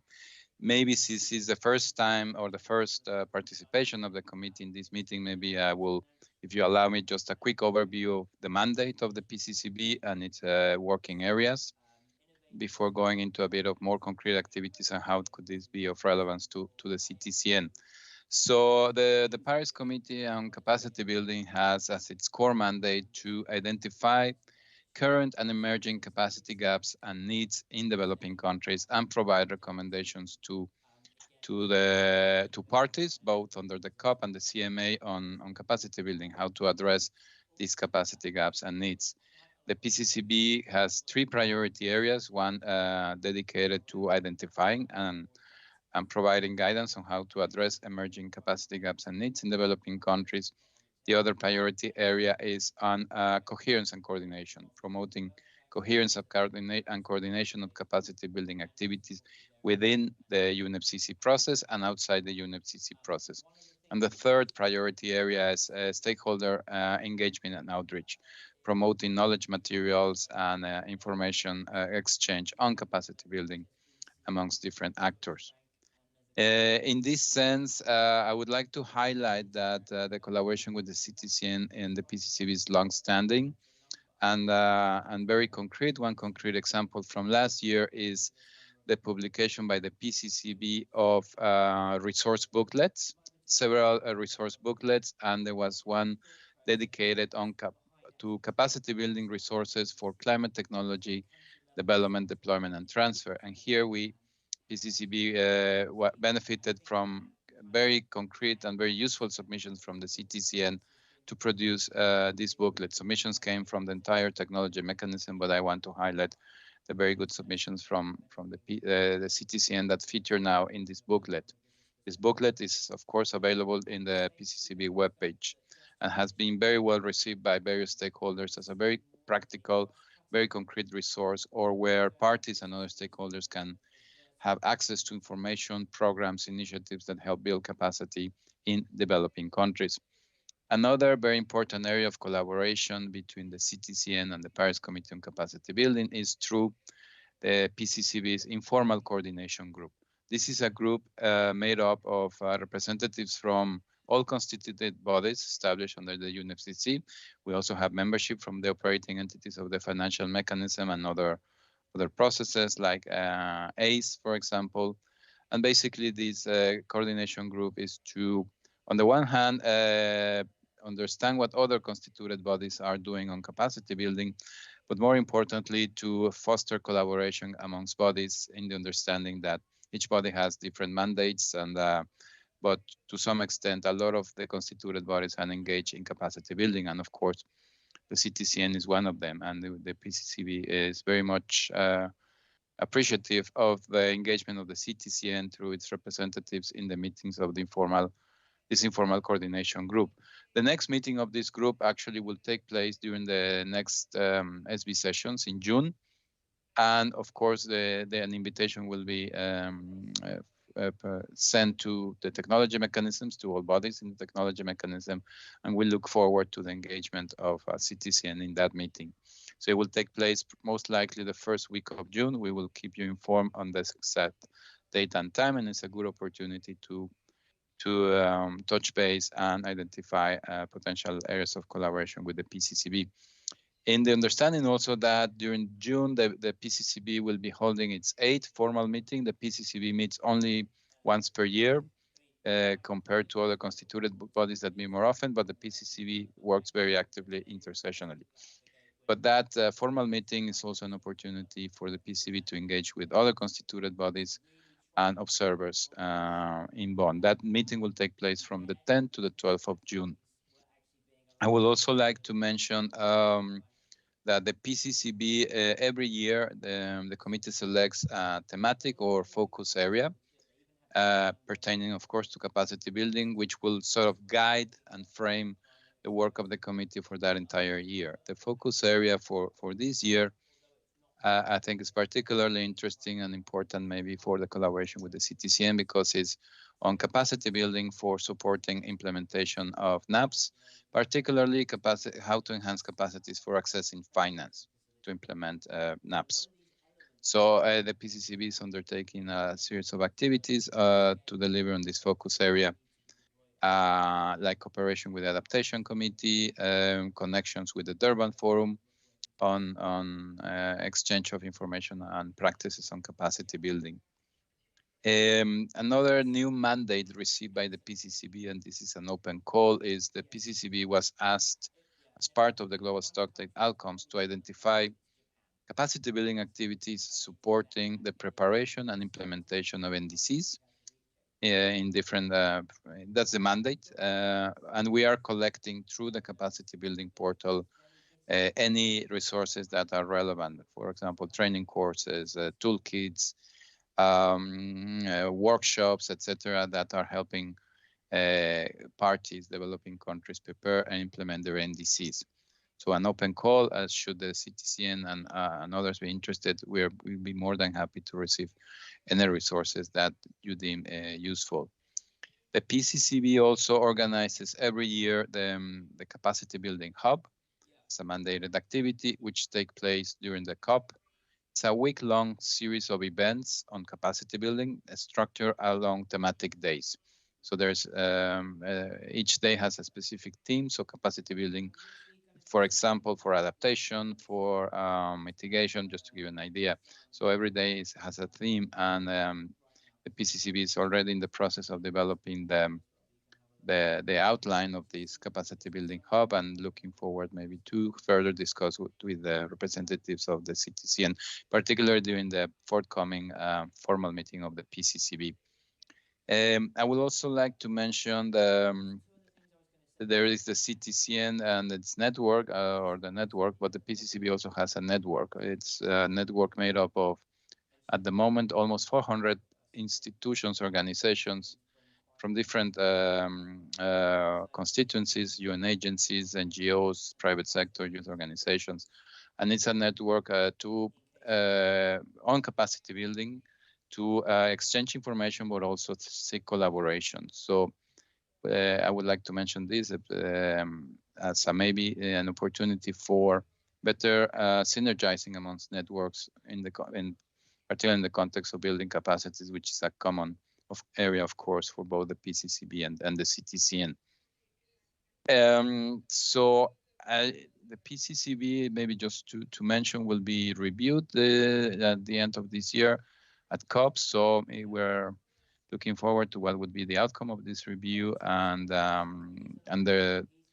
it will be an important milestone for the PCCB. Of course, parties have the final word, but just wanted to mention that in terms of the negotiations, this is an important year for the Paris Committee on Capacity Building.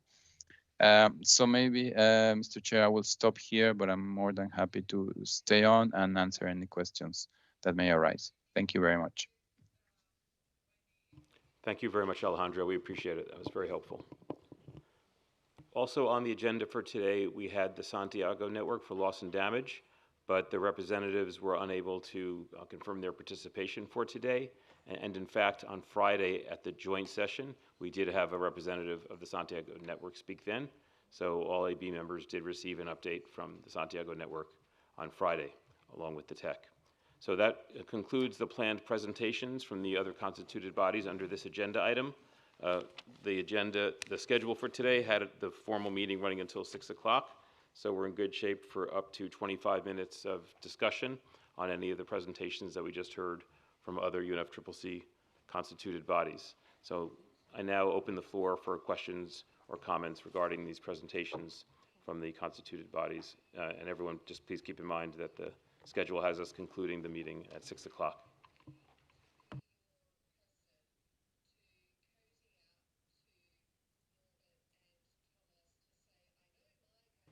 Anna, you have the floor. Thank you very much, and thank you to all of our speakers from the different groups. Very, very informative.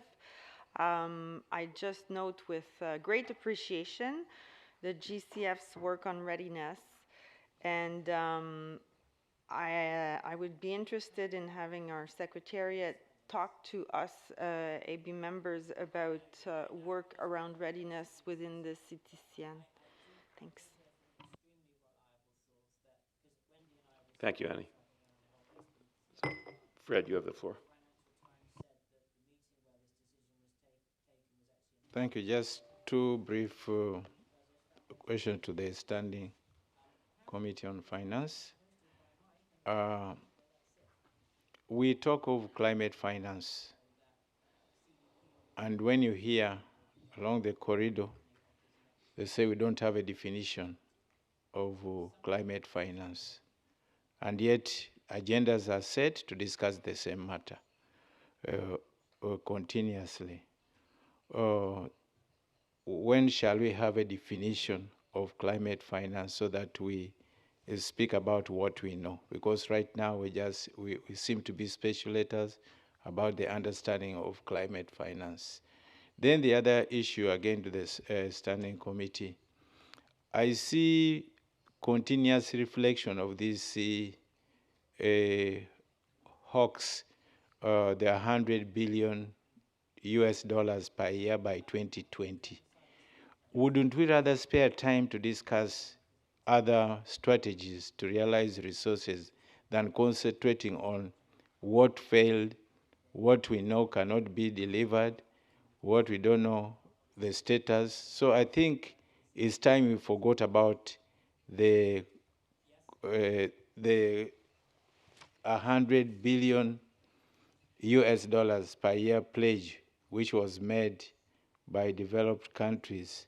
And I think it was even a fake statement because it was not very clear when one states that we pledge to contribute 100 billion US dollars per year by 2020. You don't know whether the resources are there, whether they are going to be annually contributed, or whether it will be accumulated and then come 2020 you'll get it. It was very vague statement, and I think it's time we spent our efforts somewhere else discussing better strategies that can help us realize the resources that we want.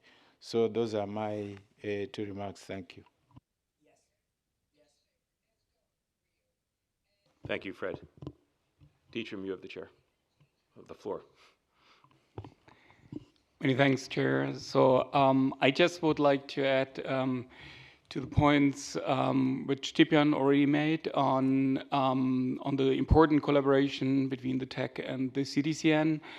And we have discussed in the joint session on Friday that basically our joint impact is really important and on the collaborative work between what we both do as TEC and CTCN.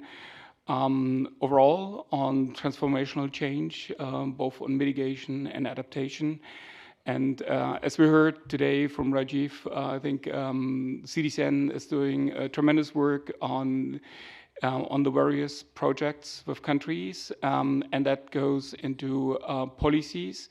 So I would encourage the CTCN to systematically collect those learnings, basically what are the success factors, what are the barriers, and also maybe what are the gaps, and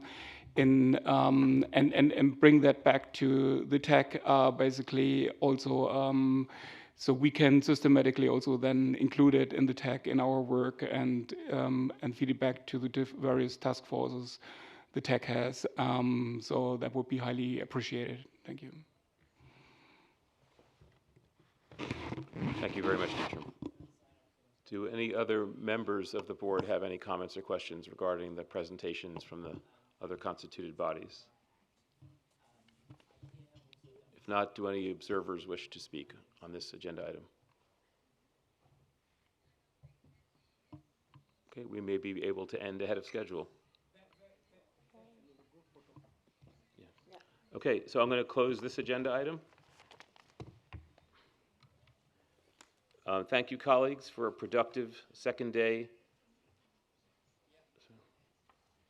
So yes, I acknowledge the comments that were made regarding the collaboration with constituted bodies and urge the Secretariat and Advisory Board members to take these comments into account moving forward with our work. Thank you, colleagues, for a productive second day of the Advisory Board meeting. Before we end today's meeting, the CTCN Secretariat will describe arrangements for our traditional group photo. Everyone here in the room is invited to be included in the photo. We may take one photo with just the members and then a second photo with the full group that's here today.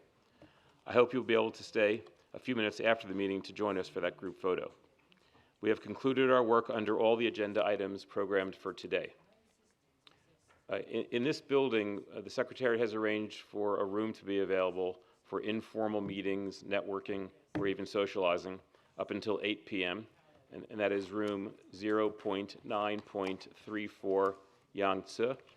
That's sort of behind the main entrance. If you imagine coming in from the main entrance of the building and just straight across the hallway, it's one of those meeting rooms on the side. Those of you who have been having lunch in the space that was dedicated for us, it's one of those meeting rooms on the right side.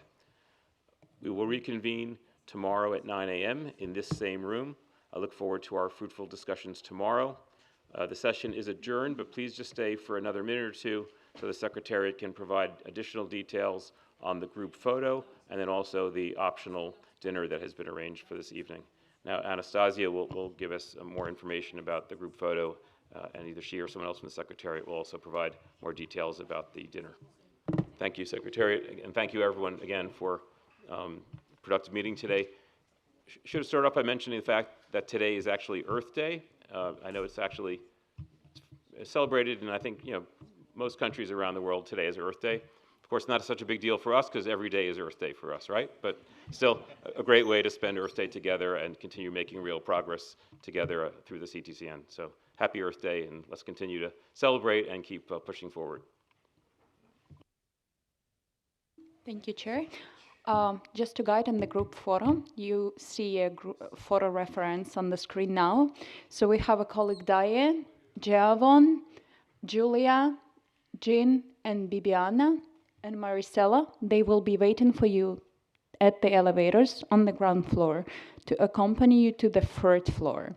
This is the reference how we should place ourselves. I'll be waiting for you on the 5th floor to take a picture from the top level. My colleague Isabel will put a slide on the dinner, on the location of the dinner, when we'll be leaving the room, so maybe just take a photo so you will save that place. Thank you.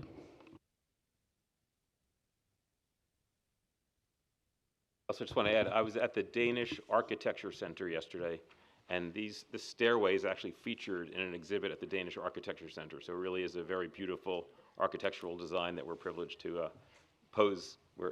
stand on and pose for this photo.